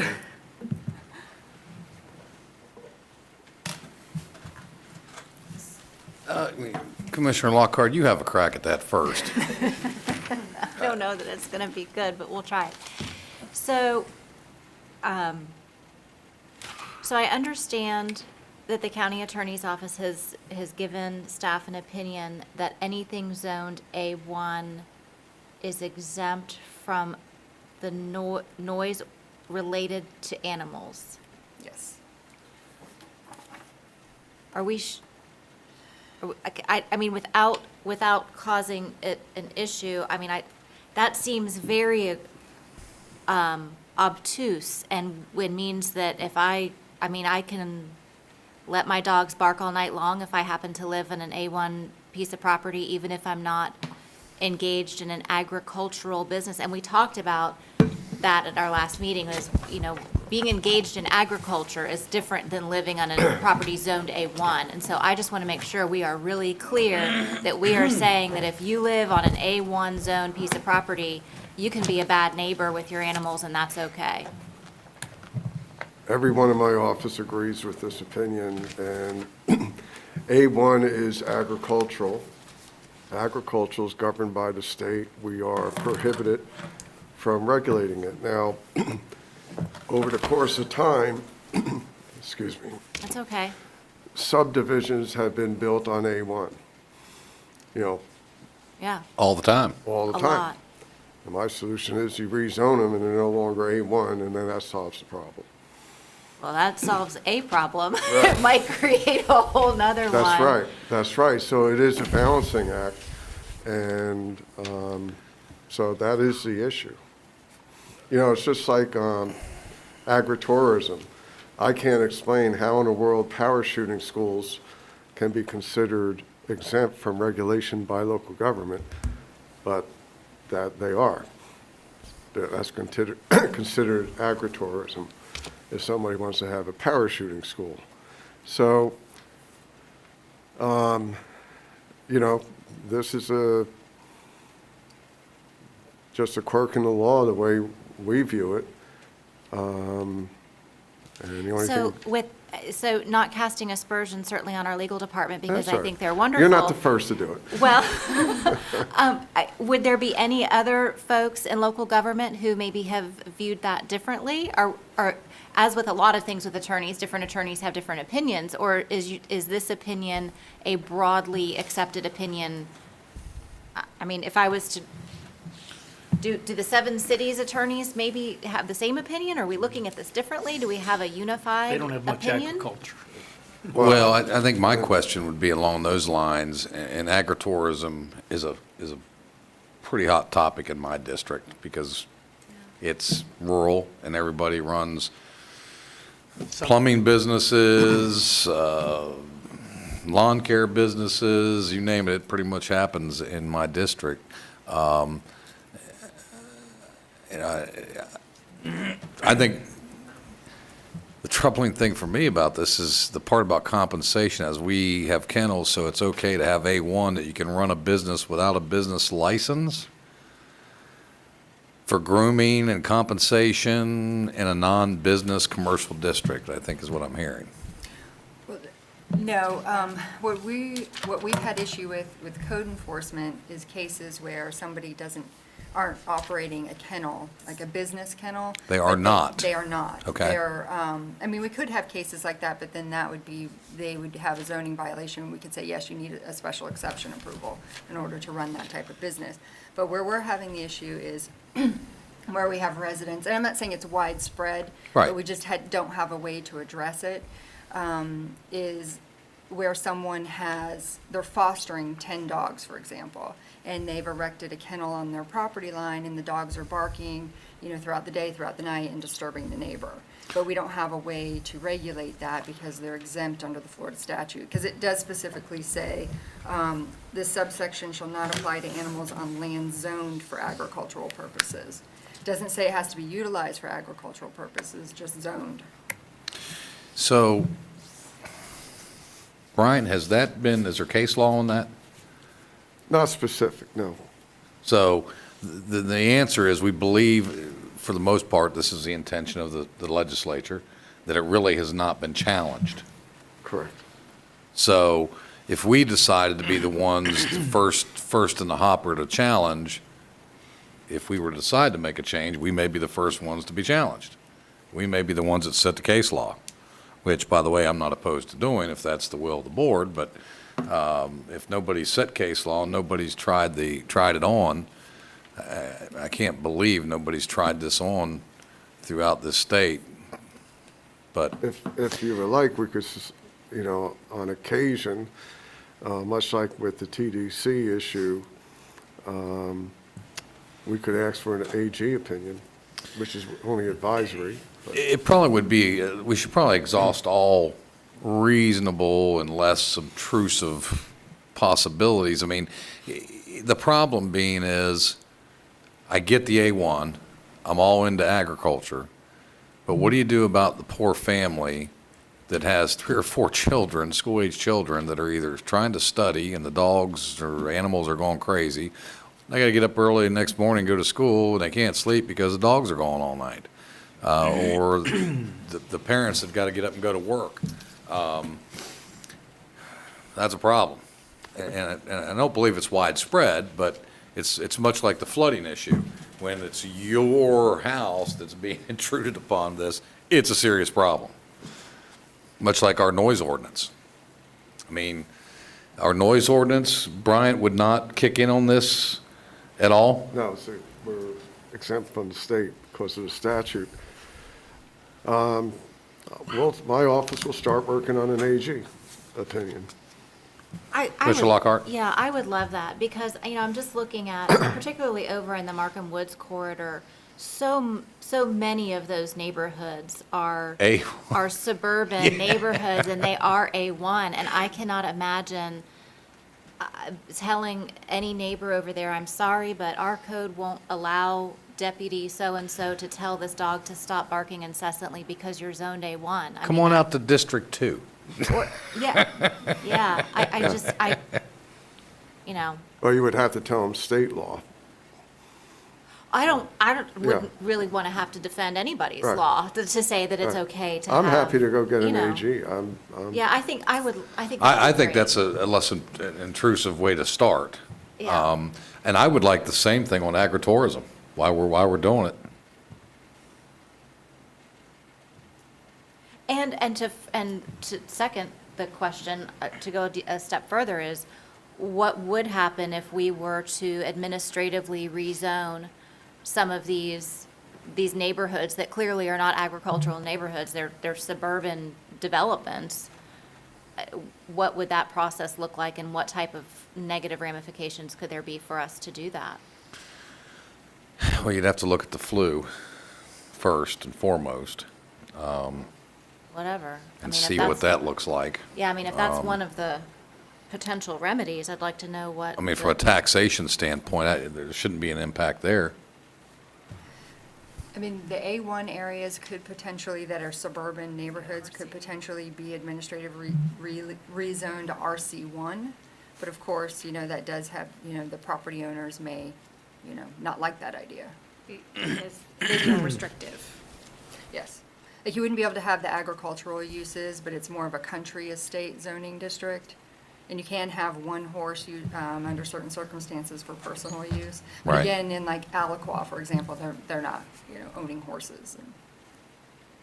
Yeah. I think we should at least look into it and have an understanding. It's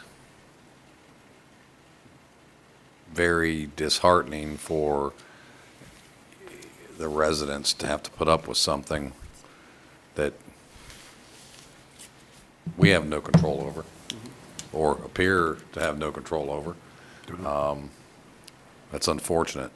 So, I think the first step, Mr. Chairman, is go to the AG. yeah, I think AG, if everybody's in agreement, that's, we'll start there. Fair enough? That's good. Yeah, and I would like to talk to our 7 cities, because I think it would be important and helpful, especially with the first response, what do we call that? Mutual aid? Mutual aid, thank you. First responses and fire.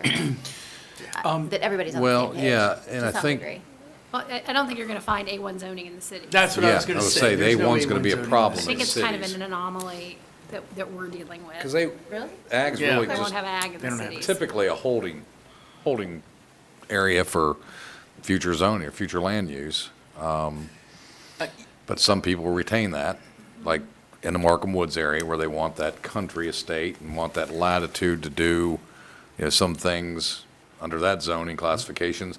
And I think we'd probably find most of them don't utilize what they may be able to utilize under the A1 zoning. And some may have homeowners associations that would prevent Correct. those agricultural uses. That's right. That's right. Absolutely. So we're happy to get an AG opinion on the kennel issue. And we'll also look at, by requesting that AG opinion, are we going to impact other residences in an A1 that may have 2 pigs or a couple horses? So there's a lot of issues that we'll have to go through. My job is to defend the county and protect the county from a claim like for attorney fees or damages because a state statute says one thing and we're citing somebody in contradiction of the state statute. But I'm happy if you want to pursue that against a homeowner. That's up to you all. But I would tell you that I think there's a big risk in doing that. Well, I think with the AG, start with the AG first. Commissioner Constantine, you had something to say? I just want to, kind of have a dialogue with Bryant right now. I recall the agritourism and, in the legislature, and there's a lot of, it was in recent past, and it was because of the family farms, and they were feeling that they were being pushed out. So this is an unintended consequence, essentially. This is not, that was not the intent to be laissez-faire. It was the intent to try to protect the family farm that was being pushed out. And I think that there's I'm not a lawyer, obviously, but I mean, there was a clear difference between agricultural in an agricultural area and agricultural as a holding zone or zoning in a city or, in a community or Land or a use. rural, in a suburban area. Absolutely. And that, I think, is what's the frustration if I'm hearing from my fellow commissioners right now, because it really was a different, there was no intent that if you're in agriculture, nobody can tell you that your animals can make all the noise in the world. Right. Now, in a farm of 50 acres or more, yeah, of course, but, it was never the intent when agriculture, as Rebecca has said, is a holding zone. It is not a, intent that property is always going to be agriculture. Well, and the state statute clearly says bona fide agricultural operation. Mr. Chairman, I got a question for Brian. Yes. Brian, ag, they're talking about agricultural animals. They're not talking about domestic animals. There's a difference, isn't there? Not under the statute, no. I don't think so. Okay. And again, I'm just giving my legal opinion. I'm not married to this one way or the other. I'm happy to get an AG opinion, so. I think that's the less intrusive way to at least start. That's fine. And see what the answers are. And then from staff's perspective regard to the noise and the exemption, what we are looking at is, was the intent for, livestock, farm animals related to agriculture, or was it supposed to apply to domestic animals as That's well? what I'm And asking. that's kind of the question that, does it apply to dogs? Or was the intent only for like cows and pigs and? You mean that our kind of code? thing? The Florida No, statutes. Florida statutes. Because I think that would help Yeah. us, because if I think they Florida come back- statute's pretty clear on domestic or otherwise, Well- but we can get that opinion too while we're there. Well, this, and what I'm referencing is that specific section of the Florida statutes that says that the county can't apply its noise ordinances, and it says to animals on land zoned for agricultural purposes, and it doesn't make the distinction between domestic and agricultural or livestock. And so I guess from staff, what we'd be looking for, was the intent, and maybe the AG opinion would clarify that this was only meant for livestock, it wasn't meant for domesticated animals. Right. And then that would resolve the issue. Yeah, as far as, We'll as far as start- barking dogs, I guess it would, yeah. Yeah, we'll start working on it Yeah, tomorrow. That's a good idea. Good point. Mr. Chairman, I have some questions. if I may Yes, ask. please. Mr. Laurie? Don't know if it's for you, Rebecca, or the consultant, but when you talk about mixed use, are we going to define percentages of mixed use to have a mixed use project, or is just mixed use? That's something that we would like to when we come back and Because that's going to be done at a later time then. Yeah, when we create zoning regulations, that's something that I think is important to look at. What is true mixed use, like do you have to have a certain percentage of commercial versus a That's certain fine. percentage of residential? But yes, I would agree, those things need to be established. And then the question I've been asking now for the past couple of years is when we talk about transit and workforce housing, I'd love for someone to define what transit is and what the frequency is to make a piece of a project workforce compatible for transit. Okay. Mary, do you want to address that?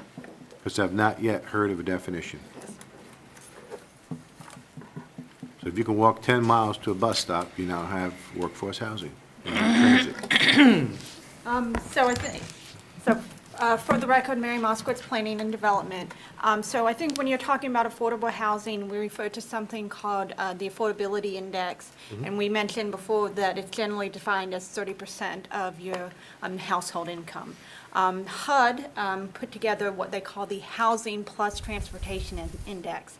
And so they say that that cost, so the cost of your housing plus the cost of your transportation needs, should not exceed 45% of your income. Okay. And one way to reduce that transportation cost is to have mass transit available. And then, so looking at what makes the availability of mass transit, there are two things that you want to look at. It's the frequency, and then how do you get to that? So generally speaking, when Lynx talks about high-frequency transit, so Lynx is the regional transit provider for bus service here in Central Florida, they talk about headways of 20 to 10 minutes, so a bus coming about every 10 minutes or every 20 minutes. And then when you talk about the access to that, that's generally defined as a quarter-mile area. But then also things that look at walkability, there's things that can impact that. I think you guys talked about connectivity with the trails, that type of thing, having well-shaded areas, those type of things. They all impact the connectivity to that transit. So if we don't have a headway of 15 to 20 minutes, then we don't have transit, You do not have high-frequency transit. okay? And so what does that do when we talk about workforce housing? Because every time I hear of a workforce housing project, they say that it has access to transit. I think what I heard her say is 45% overall for transportation as part of that That equation. cost, But you so. could offset that by having mass transportation with frequency headways. Yeah, so generally speaking, if you have a single car, if you're paying for a car to include your Well, I transit. understand that. So we're doing, just hypothetically, we're looking at a project, then they want to talk about workforce housing, okay? What piece of that would have to have transit to it, and what would that headway and distance be to actually have workforce housing? So it's not a one-size-fits-all. Understand It that. is one piece of the tool. So generally speaking, to reduce that transportation cost to about, 9% of your income, one way to achieve that is to have mass transit with headways about 10 to 20 minutes within a, generally speaking, 5 to 10-minute walk. Okay, so if we don't have that, then they can't take that credit. That would not, it could impact the reduction of your transportation cost, yes. So my point is, if we don't have bus service, 15 to 20-minute headway, and you're not a 10-minute walk, then that that piece of the transit is non-applicable? It's one of the factors. So, and I think that's one of the things that we're looking at, when we talk about the mixed-use area and having a list of needs. So you don't have to have transit 10 to 15 minutes away if your employment is 10 to 15 understand minutes that. away. So it's a variable that you can look at. So I want to make sure I follow that. So if you don't have mass transportation on, you've got to take your single-family car, it's 45%? That cost could be up to, in Seminole County, they actually say it's 61%. Okay. So that would be your transit plus your housing. On average, in Seminole County, makes up about 61% of your income. So to reduce that 61 or 45, whichever. To about 40, yeah. That can be reduced by frequency through mass transportation. Yes, Is that correct. correct? So you can still have attainable housing without mass transportation. Yes. But it should not exceed 45% Yes, of overall income. correct. Your housing cost plus your transportation cost. Correct. Yes. Okay, just wanted to make sure I had that clear. You're taking a piece. And if you do have mass transportation, then you can reduce that and take It can those be reduced, credits. so your transportation cost could be reduced, and it's average, it's about 9%. Or you could afford a more expensive home. Correct. Or you could take a couple vacations a year. Yes. Okay. Just wanted to make sure I was dialing in on the right, I was getting a little sidetracked on the mass transportation aspect of that. Just wanted to make sure I understood it. Okay. Anyone else? Commissioner Lockhart? I wanted to ask a question about the cottage, what was it called? Court? Cottage court. Cottage court. I noticed that I didn't see any driveways. Is there talk about transportation and transit, is the assumption that that design would only go in an area where there would be on-street parking, or? So the example that you see here, there's a very small parking lot behind the houses, so they do have, their parking is collected into one small lot rather than everyone having an individual garage. Top And left. that is a cost savings in terms of having Okay. fewer driveways, having, obviously not paying for the garages. So that is a solution. Got it. Sort of like going to the Polynesian Hotel at Disney. They have these little buildings. And Yeah. you park your golf cart way over here, then you got to carry all your stuff way over there. Yeah, I mean, it's All Disney hotels. cute. I mean, I just, I don't dislike the concept. I just wanted to make sure I understood if this was designed specifically to limit people's use of vehicles. It could. Yeah. And I'm not saying that's a bad thing, depending on where it would go. It's just, how usable would it be in certain areas? It may be people that don't own cars or don't, what were the demographics do you typically find in this cottage court setting? Is it seniors, retirees? I can't imagine young families because there's not a whole lot of area for the children to run around unless it's in the neighbor's porch.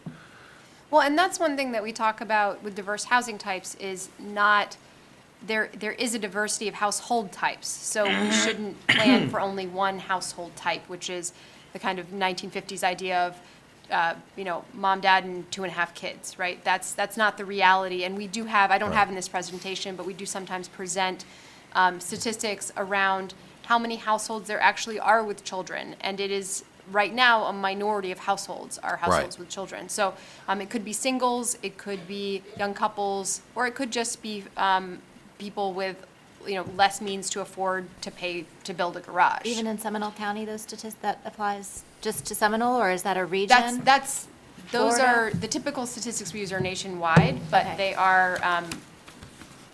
they are reflective of a lot of different areas in the country. So as we continue to have these conversations and talk about varying housing types, it's timely that we're finishing up the census, because I think it would be really critical for us if we're going to start expanding our palette of choices to see who we do have living here. We've got a huge variety. I'd be shocked to know that we have a minority of people in Seminole County with children. But Well, that, I mean, yeah, I think there was one study that just came out that Seminole County is the highest income per capita of the Central Florida region. There was another study last year that says Seminole County most reflects the entire nation as a whole. I remember seeing that. But what I have encountered with some of the younger people, and now I'll use my mother as an example, they don't want to own a home. They don't want all the upkeep.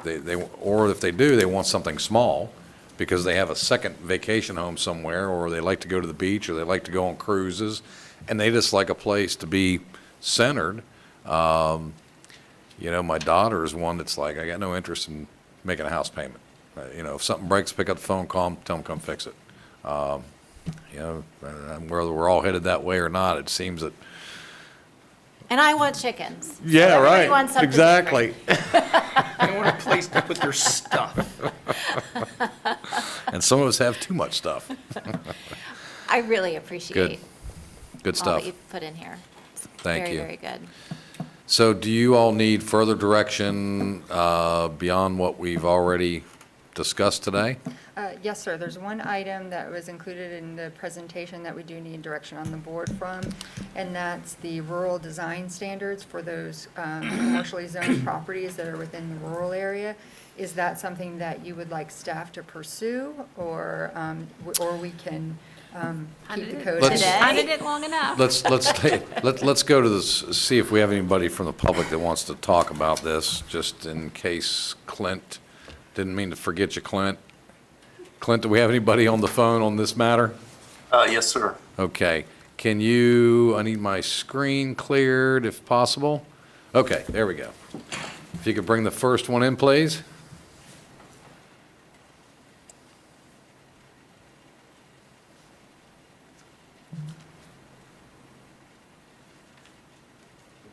We have Miss Nancy Harmon. Miss Harmon, you're in the queue. If you would unmute, state your name and address for the record, please. You'll have 3 minutes. Okay, I think I'm unmuted. We can't hear you, Nancy. We can't hear her, Clint. I'm gonna hit that again. Is that good? You need to can you turn it up louder? Second, maybe? How's that? Oh, that's much better. Hello. Hey, did you have to guess who was going to be I on was like, the? I can't hear you. From the Geneva Citizens Association side, I'm speaking as a secretary for Richard and for Dorothy. We are definitely interested in having a design standard in our area. We want to ensure that when development happens in those non-residential areas, and we have a really nice little area where some nice development could happen with regards to non-residential at 46 and 426, it would be nice to be able to have a standard so that we could keep a rural kind of a look and feel and bring in the kinds of businesses or industries that really supports our community. Like a feed store with chickens. A feed store with chickens, you need to move There's to one Geneva. already there. There is a feed It's store. historic. There's a feed store. It's right there on Avenue C. On Avenue C. That's right. We saw a Beautiful. picture of it. You can get a soda pop, a bale of hay, all the feed you want, watch Yep. chickens run around, see some Get my interesting hay. folks. Yeah, And you can good get a place. six-pack. I need to take y'all. Lots of ways to get. Hey, Nancy, we need to bring them out and take them for a hay ride. Absolutely, absolutely. Okay, anything else? Can I ask a question of Nancy? Yes, we have a Okay. question from Commissioner Lockhart, Nancy. So I know that there are specific folks who own commercial property out there that would be identified, because we talked about that at a work session a long time ago.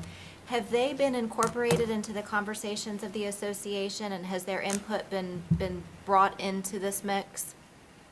Well, no, I think that could happen. The one property that's a fairly good-sized property that's not been developed yet, that's residential, being used as residential and pasture. That's a family business venture, and I believe it's in an estate, a trust. So definitely we could talk with that family. Across the street where you have the grocery store with the restaurant and the handyway, I believe if that Mixed property use. was sold, Well, let me go back. Maybe this will help me.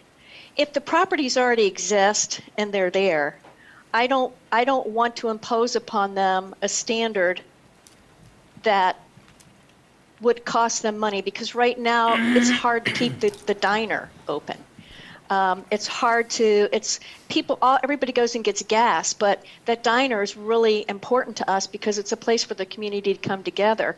I know that family has a big nursery, but ever since the economy dropped, I think it was in like 8 or 12, somewhere in there, they lost a lot. So I know they can't afford to go do a whole lot of improvements. They could improve the drive and the parking area because it's got big old potholes. But so what I'm looking at and what we're looking at is down the road, if the plan were presented, or if a rural design standard was set forth that says anything new, then, or if somebody's going to modify and add to, then they would have to consider a standard that was more of the rural design standard like Chiliota has. So Yeah. I don't want to harm anybody who presently has a business. We would not want to do that to our neighbors. But we certainly are looking ahead down the future, because I know at a certain point in time, there's going to be a good bit of land right in that area that's going to come up available for commercial development.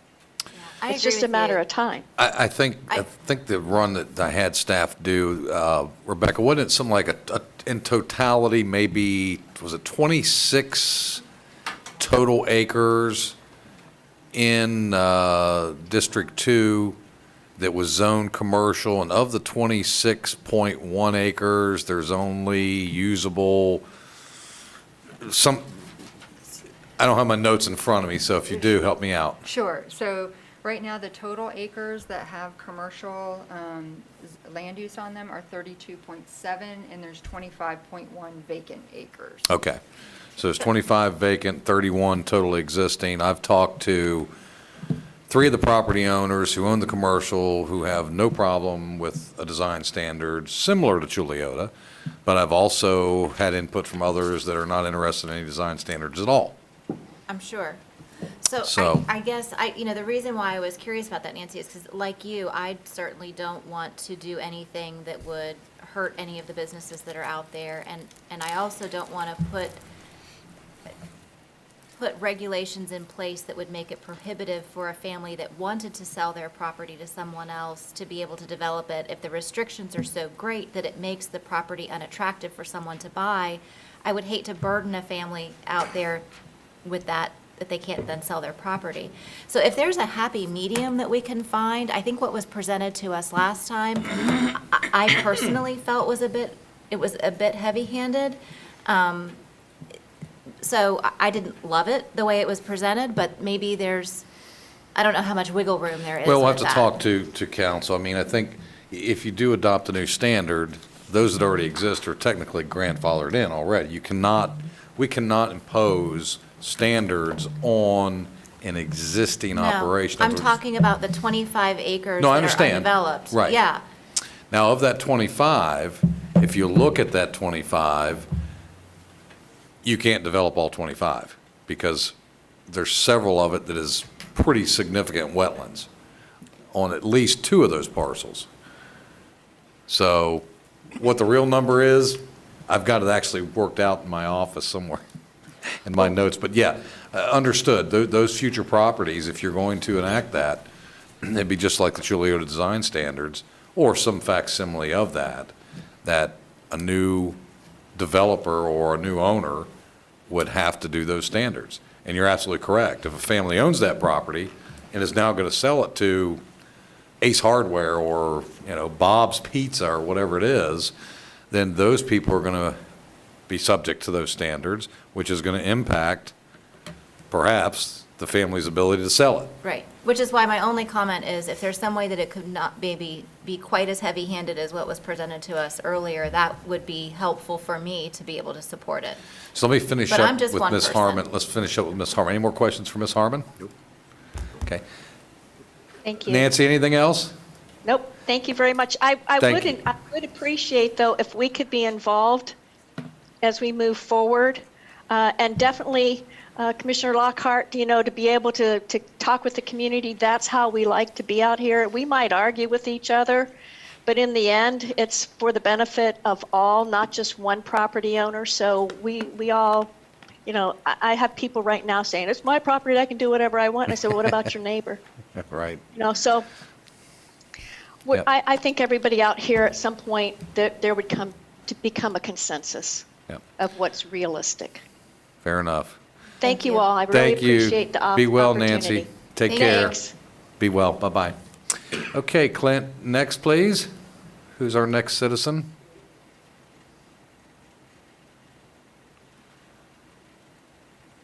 It looks like we have a Joseph I don't have the full name yet. Humphreys. Joseph Humphrey? Humphreys? Humphreys. Yes, sir. Good afternoon, sir. Your name and address for the record. You'll have 3 minutes, please. Joseph Humphreys, 883 Cardinal Point Cove, Sanford, Florida. I just wanted to commend Kane and Associates. I think they've done a great job from everything that I've seen so far. And I just wanted to just kind of highlight one particular area, which I think the board has recognized and made comments about, and as they have as well. From my conversations with the Extension Office, we know that about 70% of all the waterways in Seminole County are classified as impaired because of nitrogen pollution, oil and gas pollution, and so on. So anything we can do to curb that. Obviously, there's been a lot of studies done, a lot of reports done. I mean, I'm looking at a watershed management plan that was done for the Little Wekiva dating back to 2005, and there's certainly been others. But just to focus on a Florida-friendly landscape, which doesn't require a lot of water. I think everybody knows that St. Augustine grass is probably the dumbest thing that you could put in a landscape in Florida. So just the preservation of our heritage trees and such. Again, there's been a big conversation today about flooding. It's an issue across a big chunk of the county, if not the entire county. And our heritage trees do a lot to try to help reduce that. And as we cut down more trees, I think we just exacerbate the problem. So, and as somebody said, it's a cost-benefit analysis that the county will never have enough money to fix all of the problems. So, if anything we can do to reduce or eliminate the problems, then it's something we don't have to fix down the road. So anyway, like I said, I think they've done a great job so far. And, the whole idea of clustering homes and stuff, we that in a development over here off of Markham Road in order to preserve the vegetation, the existing trees and stuff. So I think those are the kind of things that the county really needs to focus on going forward. So again, I'm glad that you guys are looking at the long range and trying to update things. But everybody seems to be concerned about preserving what we have. And so I think we've certainly made some headway in that direction. So thank you all for your efforts. Great. Thank you, Mr. Humphreys. We appreciate it. Be well. Okay, Clint, do we have any other of our constituents that want to weigh in on this matter? No, sir. Okay, anyone here in the chambers? Seeing none? Okay, so the one thing that staff is asking us to take action on is the design standards. It's in my district. I've had plenty of people that would like to see these, and we've heard from many of them. We just heard from one of them. But I will tell you, there are people that are commercial property owners that are not interested in having any further restrictions. So as a district commissioner, I would favor having a community meeting to inform and notify all of the property owners so they could weigh in on it and be heard. and then decide where we go from there would be my recommendation. And if we got enough consensus there, then we can, I guess, put it on the agenda and bring it before the board. Good.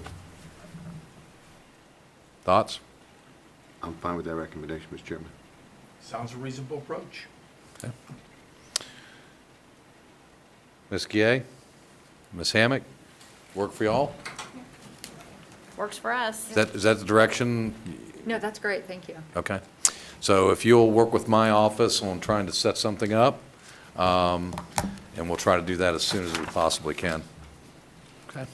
Great. If the community meeting, if for some reason the actual property owners that we're talking about putting these restrictions on are Right. not present at the community meeting, could we make sure that we actually reach out to them directly? That's what I said, notify We'll each invite one of them. directly. Oh, We'll- all I heard was inviting them. I No, didn't mean. notify them directly. Absolutely. Well, they may not want to come to a community meeting. Well, If they know that they're I the will ones assure you being that a couple of them that I served know that are very vocal, they will show up.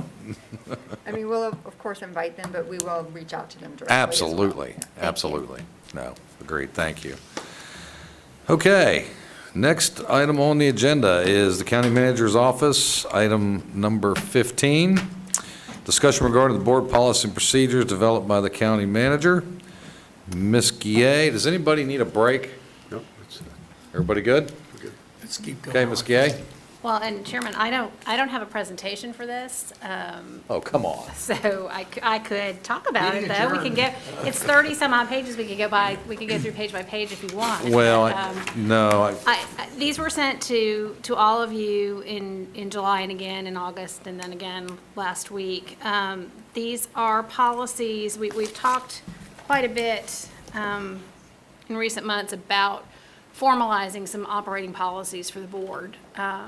And what these policies do is that they've taken some of the existing provisions in the admin code that really relate to responsibilities of the commission, responsibilities of some of the senior staff members, those kind of administrative roles, and how the commission offices are structured, et cetera. Taken those policies and revised some of them, and reorganize them a little bit. That's one section of this. The second section of this are actual meeting operation policies. We've never, to my knowledge, had a handbook that talked about how we were going to run meetings, how we were going to take public input. And a lot of other counties do in the state. I've looked at a lot of what other counties, their approach to public meetings and how they codify a procedure. And so this was kind of a compilation of a lot of different existing policies and procedures that I looked at. It's been circulated. I've received comments from some of you the last, and had conversations with others about questions and clarifications. The draft that I sent you last week, I identified a couple of additional comments since you last received this. Our plan is, today I'd like to get some feedback, spend as much time talking about any of the provisions that you'd like. And our plan is to try to move this forward for adoption as an admin code revision on November 10th, unless you'd like some more time. Okay. I think, has everybody received copies of the policy?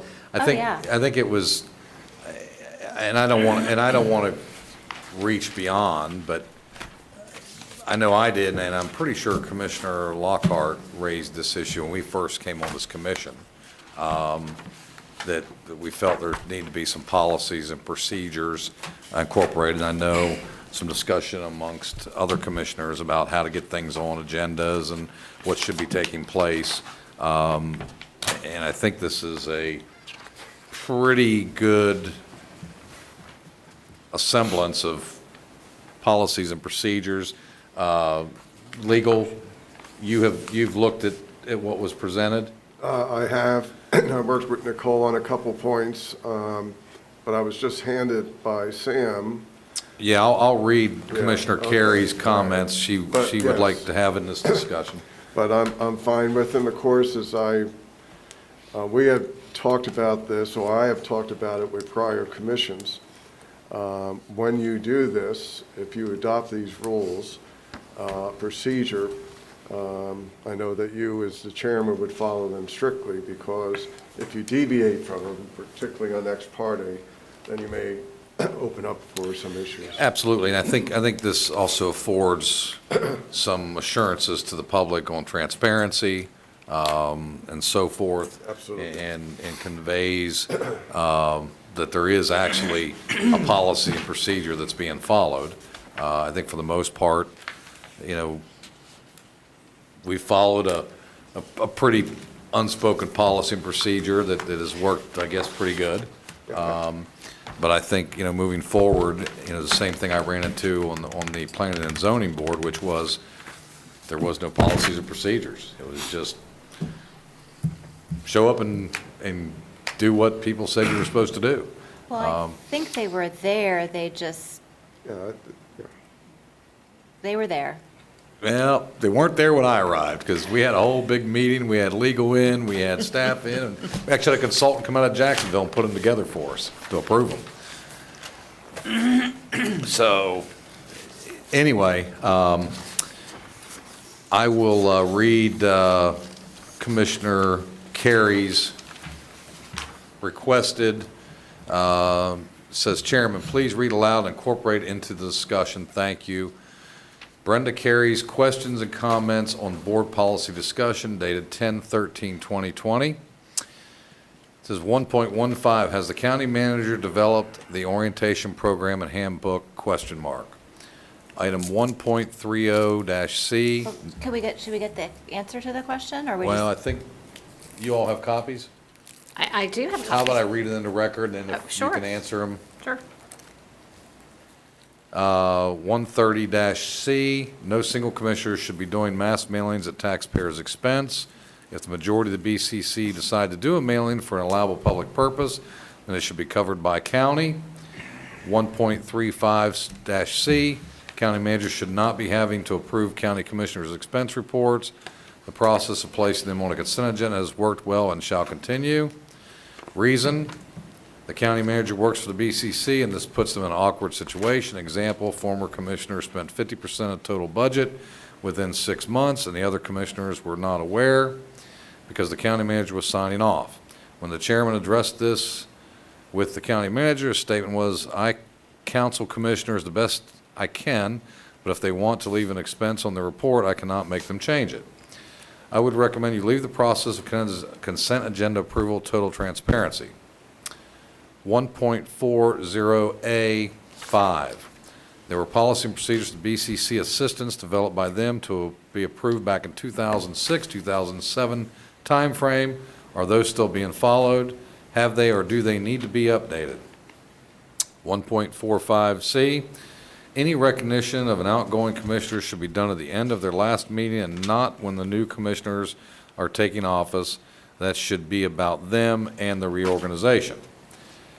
1.45F, last sentence. The vote shall be taken after the chairman, add county attorney in case the chairman is still being determined. 1.70A, county manager responsibility. The county manager has their own set of policy procedures. They were supposed to be updated, replaced, et cetera, and codified shortly after Ms. Guillet became the county manager. I do not think this has occurred yet, but needs to be completed. 1.80A7, when the deputy county manager is going to be acting as the county manager, the BCC and department heads should not be notified, should be notified in advance of the occurring policy. End. So those appear to be suggestions and questions. I'll let Okay, we'll Ms. start Guillet and, at the top if you. maybe county attorney. I will weigh in on one of these that I think this board's already decided earlier this year, but go ahead. Okay, so we'll start with 1.15, which I have up on the screen. This is a proposed policy, so this policy isn't in place now. A swearing-in ceremony, of course we do that. The county manager shall develop and administer an orientation program for new commissioners.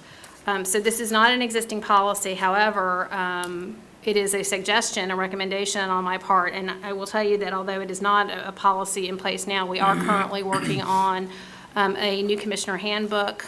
It will be ready in time for any new commissioners that may be sworn in. We also intend to do a new commissioner training, coordinating with the county attorney's office to do that on the same day that he does the annual ethics training. So that is in the works. So is that a yes if this is so adopted? If it's adopted, we will be ready to go. Whether it's adopted or not, that's our plan. So even if Okay. you decide not to move forward with this, it would be my recommendation. We're still putting together a handbook, and my recommendation would be that we do a training. Any input from the board on that question, answer, inquiries? I would add that there be a recommendation that new board members attend and participate in the Florida Association of Counties new commissioner training. Great. That would be a nice recommendation. Absolutely. Not a Agreed. requirement, just, No. but I think it should be noted. And we can actually include that in the training, is something, the next step for them. That's a great idea. Sometimes I think the time to sign up for the training is so quick, it happens right after the election, that if you don't have someone watching for it, it already gets, it's a sellout crowd. Well, and sometimes it Understood. interferes with our BCC Yeah. dates. Absolutely, It would be okay. something that would be nice for the county manager's office to keep in touch, to keep on tab, Okay, since we'll you check don't on know which commission office it may impact. Mel's back there, so she's Any other putting all that stuff together. input on that item? Seeing none, Ms. Gay, number So, 1.30C. section 1.30. So this is, you have an existing provision. It is, I don't have it in front of me. An existing section in the admin code that deals with mass mailings. And I'm sorry, I don't have the citation for it. This proposed section 1.30 is, is a revision of that. And I will tell you, I think this came, I don't know if somebody was sending out Christmas cards or where this came from, but there was apparently an issue with mass mailings from a commission office that wasn't authorized by the board. This is intended to, Oh, yeah. I remember that. yeah, I don't know, I wasn't here when that happened, but there's Say, I an wasn't here. urban legend that perhaps that is the commissioner- genesis that of commissioner- this. That commissioner's no longer here. It wasn't an urban legend, it happened.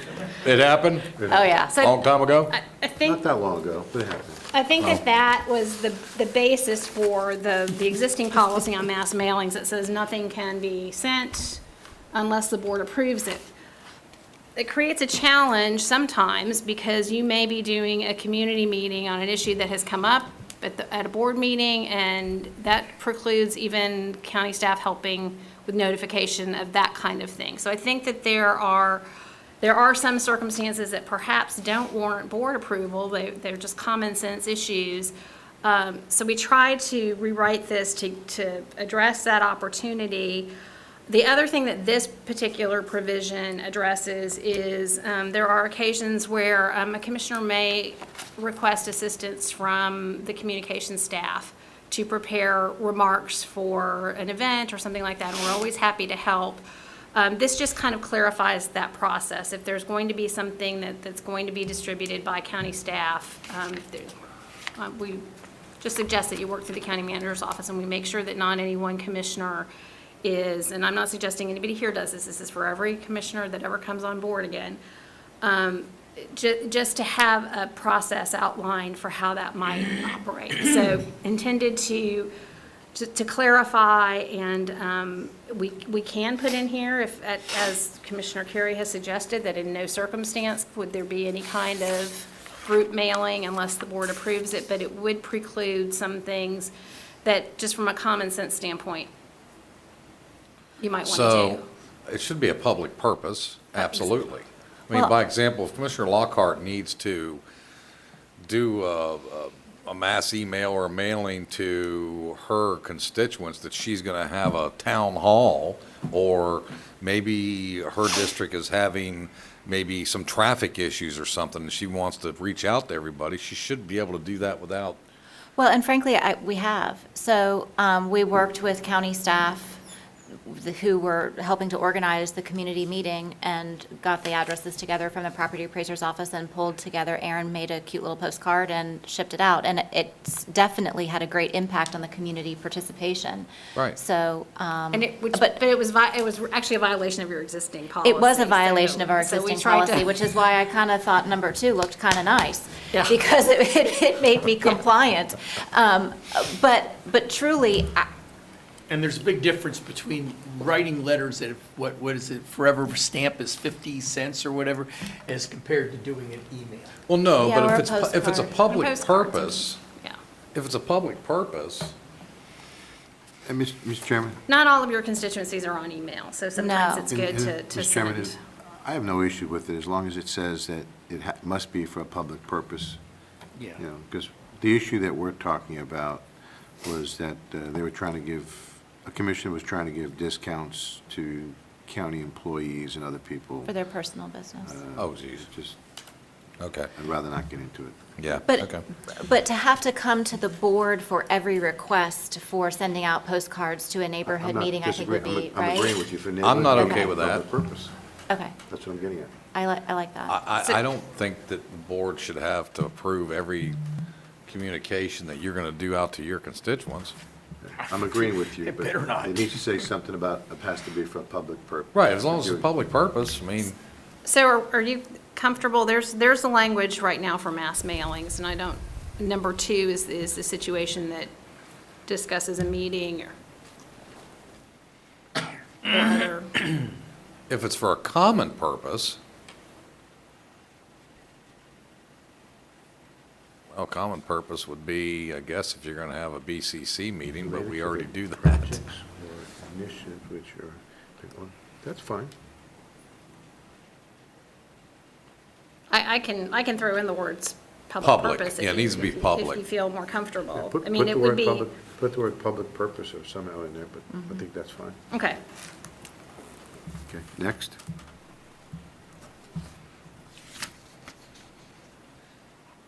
Okay, next is travel policy. Well, I'll weigh in on that real quick. I think we brought that up at a workshop session, we've already and talked. we ratified it at a BCC earlier this year. So we did talk about this, and the provision in here for approval is that it is approved by the county manager, but the county manager would give quarterly reports to the board, just so you can kind of understand what's happening. That's what we had discussed earlier this year. I'm happy to change it, but that's, I tried to reflect I'd rather keep it the that way. discussions we had. There's no problem with what,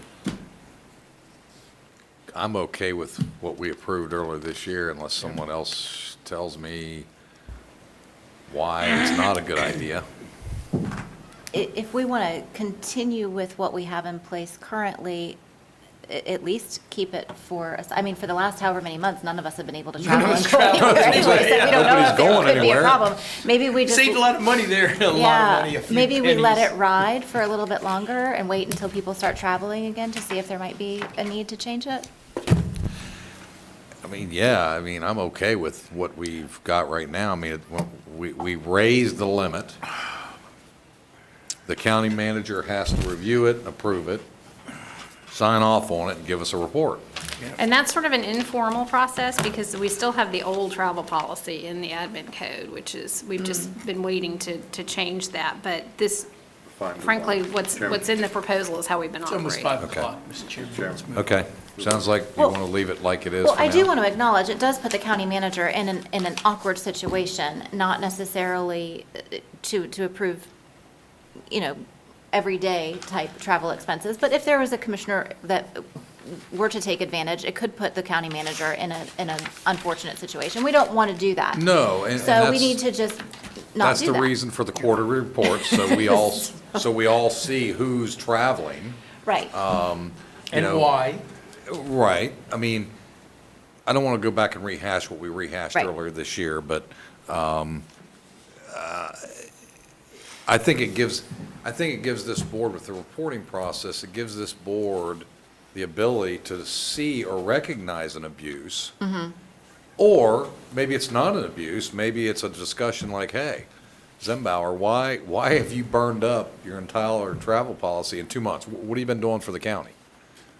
it has to be county business, has to benefit the people, has to benefit the organization. So, I mean, I'm okay with leaving it like it is for now. Well, and from my standpoint, there are standards by which I would have to review it, so, and you'll see it quarterly, so if there's something that's hinky, you can, Nicole, would there be any rationale to adding a statement that if the county manager feels that they're being asked to approve something outside of the scope, that he or she would go to the chairman, or, I mean, would that give you an extra, I would be happy to put that in there. That would be great. Fine. that'd be another Okay with me. layer of Good edit, okay edit by protection me. for the county manager at least? Yeah. Not to give the chairman another added responsibility necessarily, but just so that there's something I that's. can't even find all the keys on this Zoom thing half the time. No, I think that's a good edit. Okay, so that's great. I'll make that change. And then the next one, item 1.4A5, We'll just do it.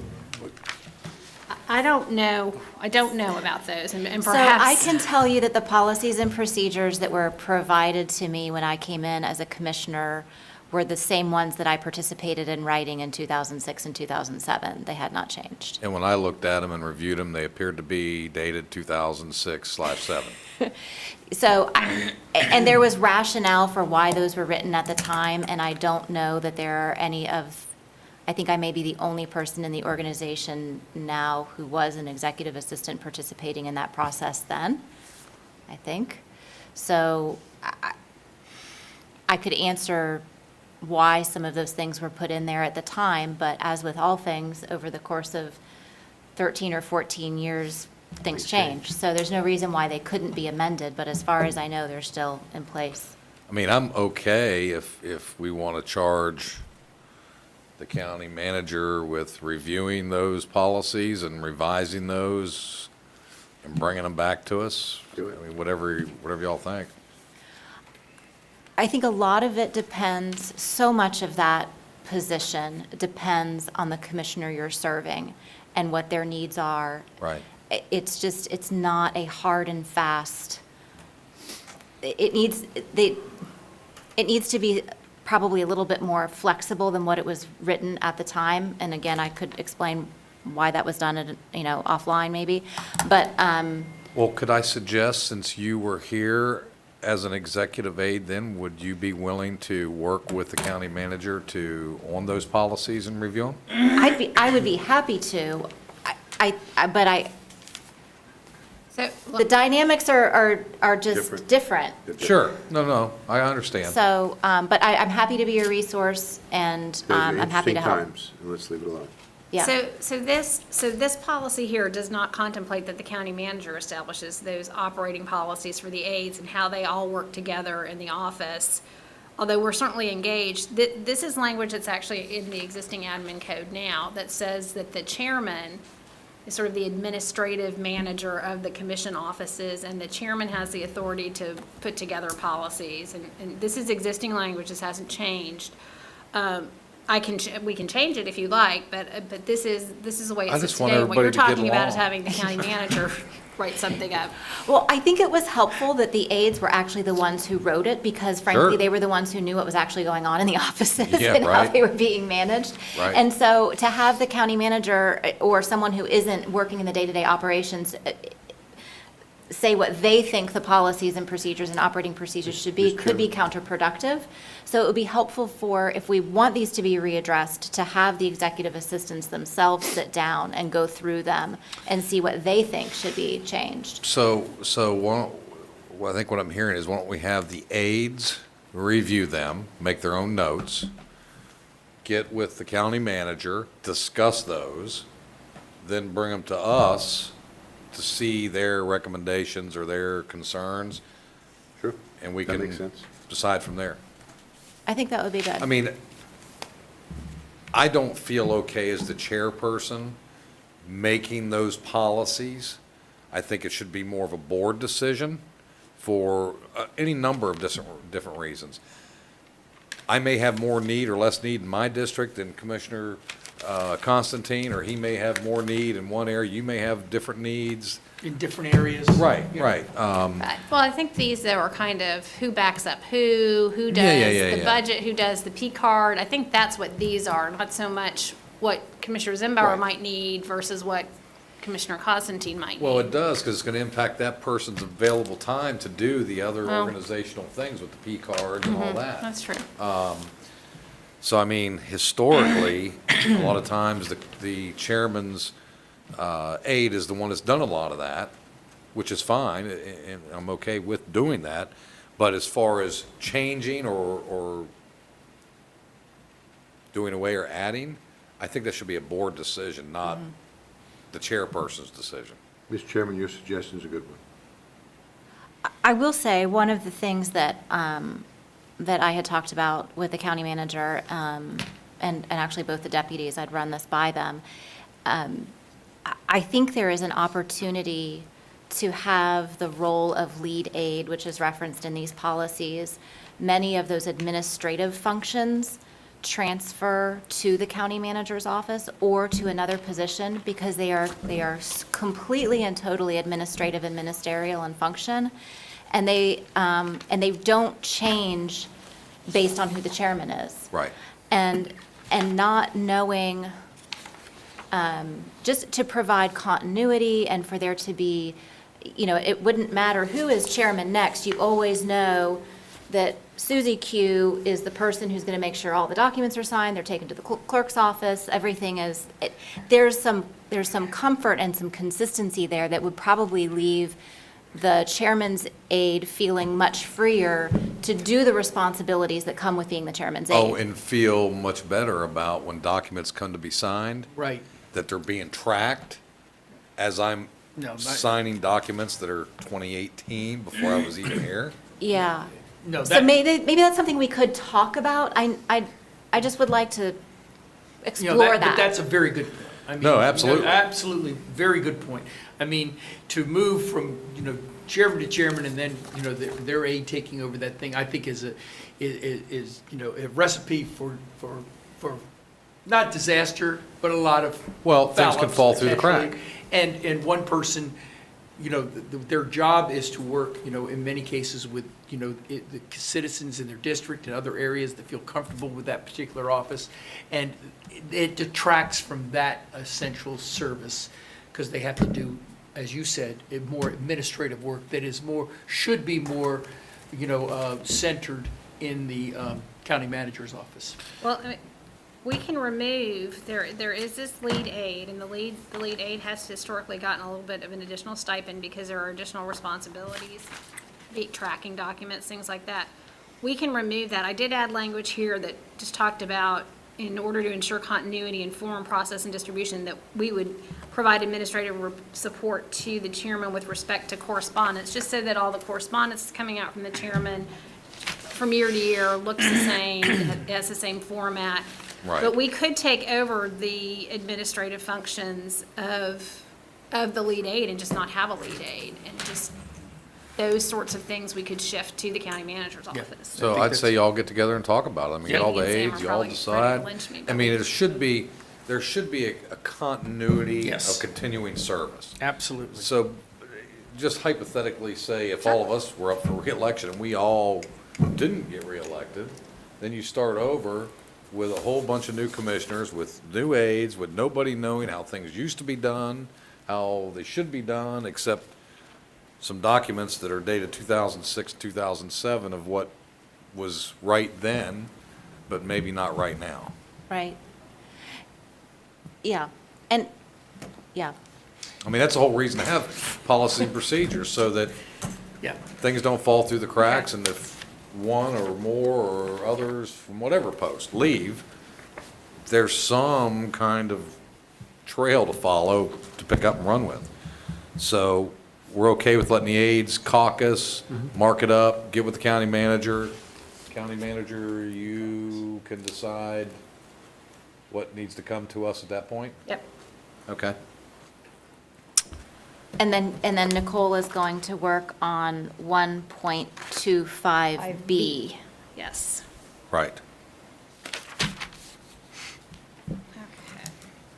I just hijacked Commissioner Carey's list here, sorry.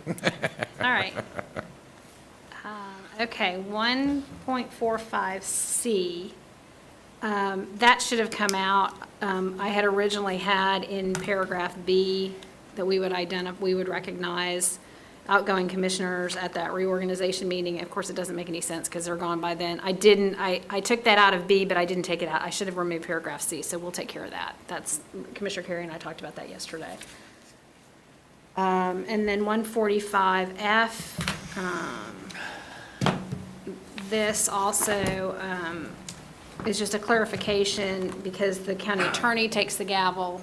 We'll just identify either the county attorney or the chairman if it's a vice chair vote, so we can certainly straighten that out. And then 170A, the county manager policies are not referenced in here. I can certainly reference them in here. We have taken all of what we think are the existing county manager policies, what we believe them to be, and we do have them all in one place now. They have not been reformatted or anything along those lines. We can certainly do that, but we do think that we have them all in one spot now. That doesn't mean that somebody won't pull one out from 20 years ago, but to our knowledge, we've got them all in one place. And that was the way that would always happen. Yes. Is someone would say, well, the policy is, and then someone would find a memo back and go, no, this memo. So we do have them all in one place now, at least. So now that they're all in one place, are we in need to review and update those? Well, you don't necessarily review and They're update them, hers. they're county manager Oh, policies. your policy. Yes, Okay. my Gotcha. policies. So, All but right, but sorry. there was this tradition of you'd think you had an issue resolved and then somebody would pull something out of the bottom of a drawer and say there's this policy. So, so I do think we do have them all in one place now. And then the last point that Commissioner Carey has, I can certainly put this in the policies. That is our practice to let you know if we have delegated authority. The department directors do that as well, so I'll be happy to put that into the policies. So That's reasonable. So I think we're, so You think we're that's, good? that's one list. I'm happy. Where's everybody else's list? I don't have. Listen, I think we all agree we could work with We anything. always, I think I chatted with all of you. I mean, we've all. we- I've work read with them anything, and made but- notes and sent them back. And I've already talked to I think the rest our of you county chatted manager, with and me. I've said, to her that I will give her some of my suggestions personally, and so, And Commissioner No, I- Lockhart and I chatted while they were being drafted, so. I if think- she likes them, great. Well, and I think the long-term success of any organization, as well as transparency to the public, is there a set of policies and procedures that can be followed, Yeah. but also referenced and looked to determine if policy procedures have actually in fact been followed, or if somebody just pulled it out of thin air because it was what we wanted to do, or should be done, or thought was the best thing to do. I think just makes sense all the way around. Yeah. There is a lot more structure with respect to meeting operations. Right. So, Ex whoever. parte disclosure and how that's handled, there should be. But at the same time, I think that it's also very important that we don't become so structured that, we can't maneuver within the gray area. No, right, absolutely, absolutely. 'Cause And I don't. The gray area is where most things happen anyway. Well, I don't perceive there's anything that overbearing. It just No. gives a roadmap of what you should be doing. Okay. So So, my plan, as I noted, was to bring these back to you on November 10th for formal codification. yeah, I was gonna ask for a date certain when they were, November 10th. with those edits. I can make those edits. I can also make any other edits if you start thinking about something after we've talked about a number of things today. Just get them to me, and what I'll do is I'll send it out to you in the same format that I sent this one out, with the little comment bubbles to show you if there were any changes from what you saw today versus what you would see on the 10th. And So some you of don't have to read through the whole thing again. No, right, but some of what is, we just went through, by example, on Commissioner Carey's comments, are outside the policy procedures of this board.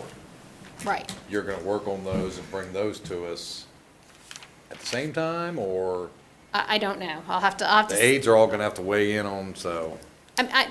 You don't have to have those in advance of the 10th, of the meeting on the 10th to do these. I mean, we will certainly, we'll get with the aides right away on that, but, Well, the only thing that I would suggest, if everybody agrees, being that Commissioner Carey has brought these issues up with the aides, and we're having the aides do this, it would probably be wise to have these determined before the Okay. election. sure. Because if you don't, and you have new board members sitting here, you're gonna have to bring everybody up to speed. Well, and I think Gonna have to the do that biggest anyway. issue would be Yeah. the shifting of some of the procedures and things that occur in the chairman's office and shifting those for continuity's purposes to the county manager's office. I think that's probably going to be the biggest change. Sure. Yeah, okay. And we can certainly, and that we would want to have buttoned up. I just don't before like to a new leave chairman things comes in. unattended and unaddressed for others to have to deal with Gotcha. if we don't have to. Right, right.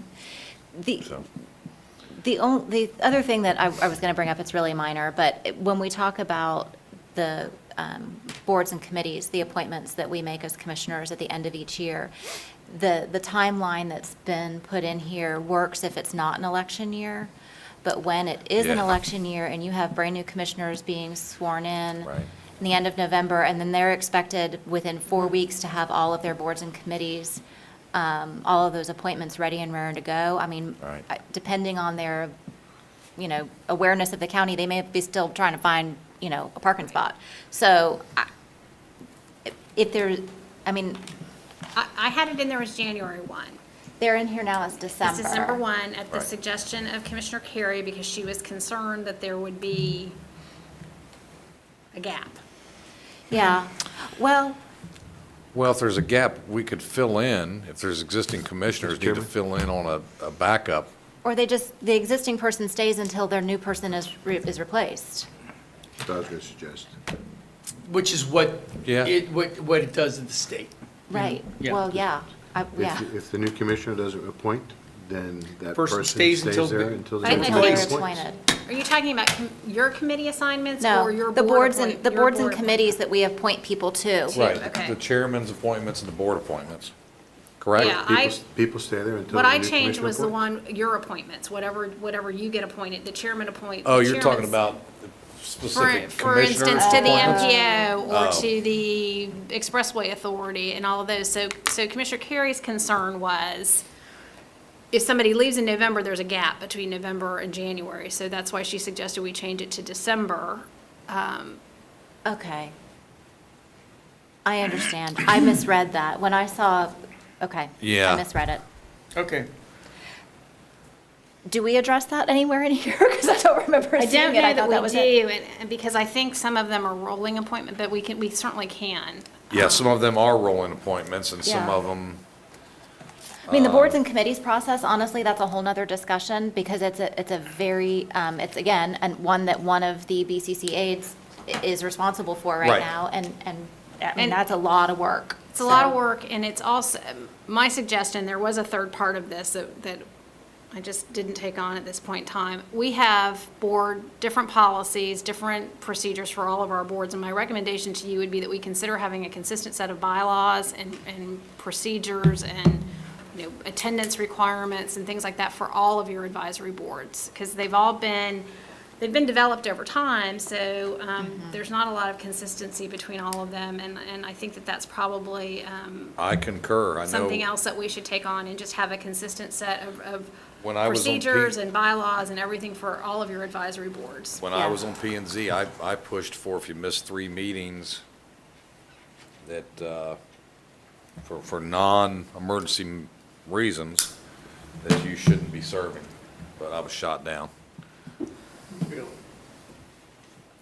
Well, and if to add for conversation for another meeting, I would like to talk about boards and committees and the appointment process and how much, because some of those are for 4-year terms and it may be that the people that get appointed after a couple of years, we want to replace them. Well, and buyer's remorse. the other part of that equation is, how many times are we running around trying to find somebody willing to serve? I understand, but if we find somebody that's willing, do we have the ability to replace people? I don't know. Have we ever talked about that? You can remove Well, if it's your appointment, you can remove them any given time. Even if it was an appointment that the board voted on and confirmed? Well, the board we would do have all to, those, you'd have to right? bring it back to the board. Bring somebody else up. To and then we would- reconfirm. we Has would- anyone ever done that before? Yes, they have. Yep. Yes, Okay. yes, All right, yes, they have. As a matter of fact, I did it this past year. really? Okay. Mm-hmm. Okay, great. Yeah. Mr. Chairman, I'm happy to announce that I've made it back. Well, Commissioner Carey, it's so good to see you so late in the evening. I know, but I had something. I You're had probably to take- surprised we're still here. I am surprised you're still there, but in an abundance of caution, I had asked Sam to deliver to all of you my comments on the policies that the county manager had sent out, and I'm sure y'all have covered those. We have. We did.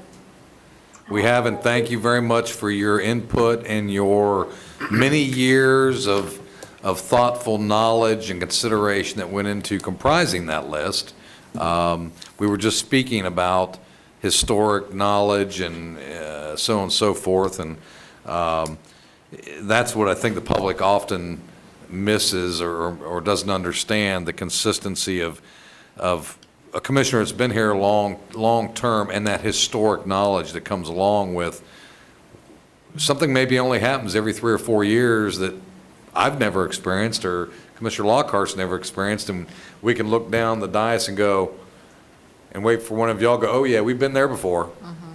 So Right. we appreciate it. Well, it sounds like y'all still have some more things you want to talk about, so I don't know if you're going to. No, We do not. No. We're done. Got nothing else we want to talk about.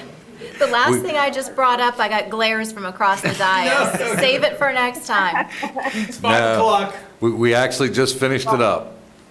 Are you going to adopt these though today, or are No. you going to No. clean them up and No. then circulate them again? No, we're going to go back through them, review them, bring them back for November 10th.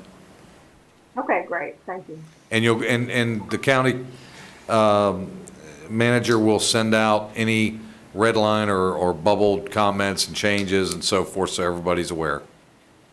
Okay, great. Okay? All right. Is there anybody, Clint, that wishes to weigh in from the public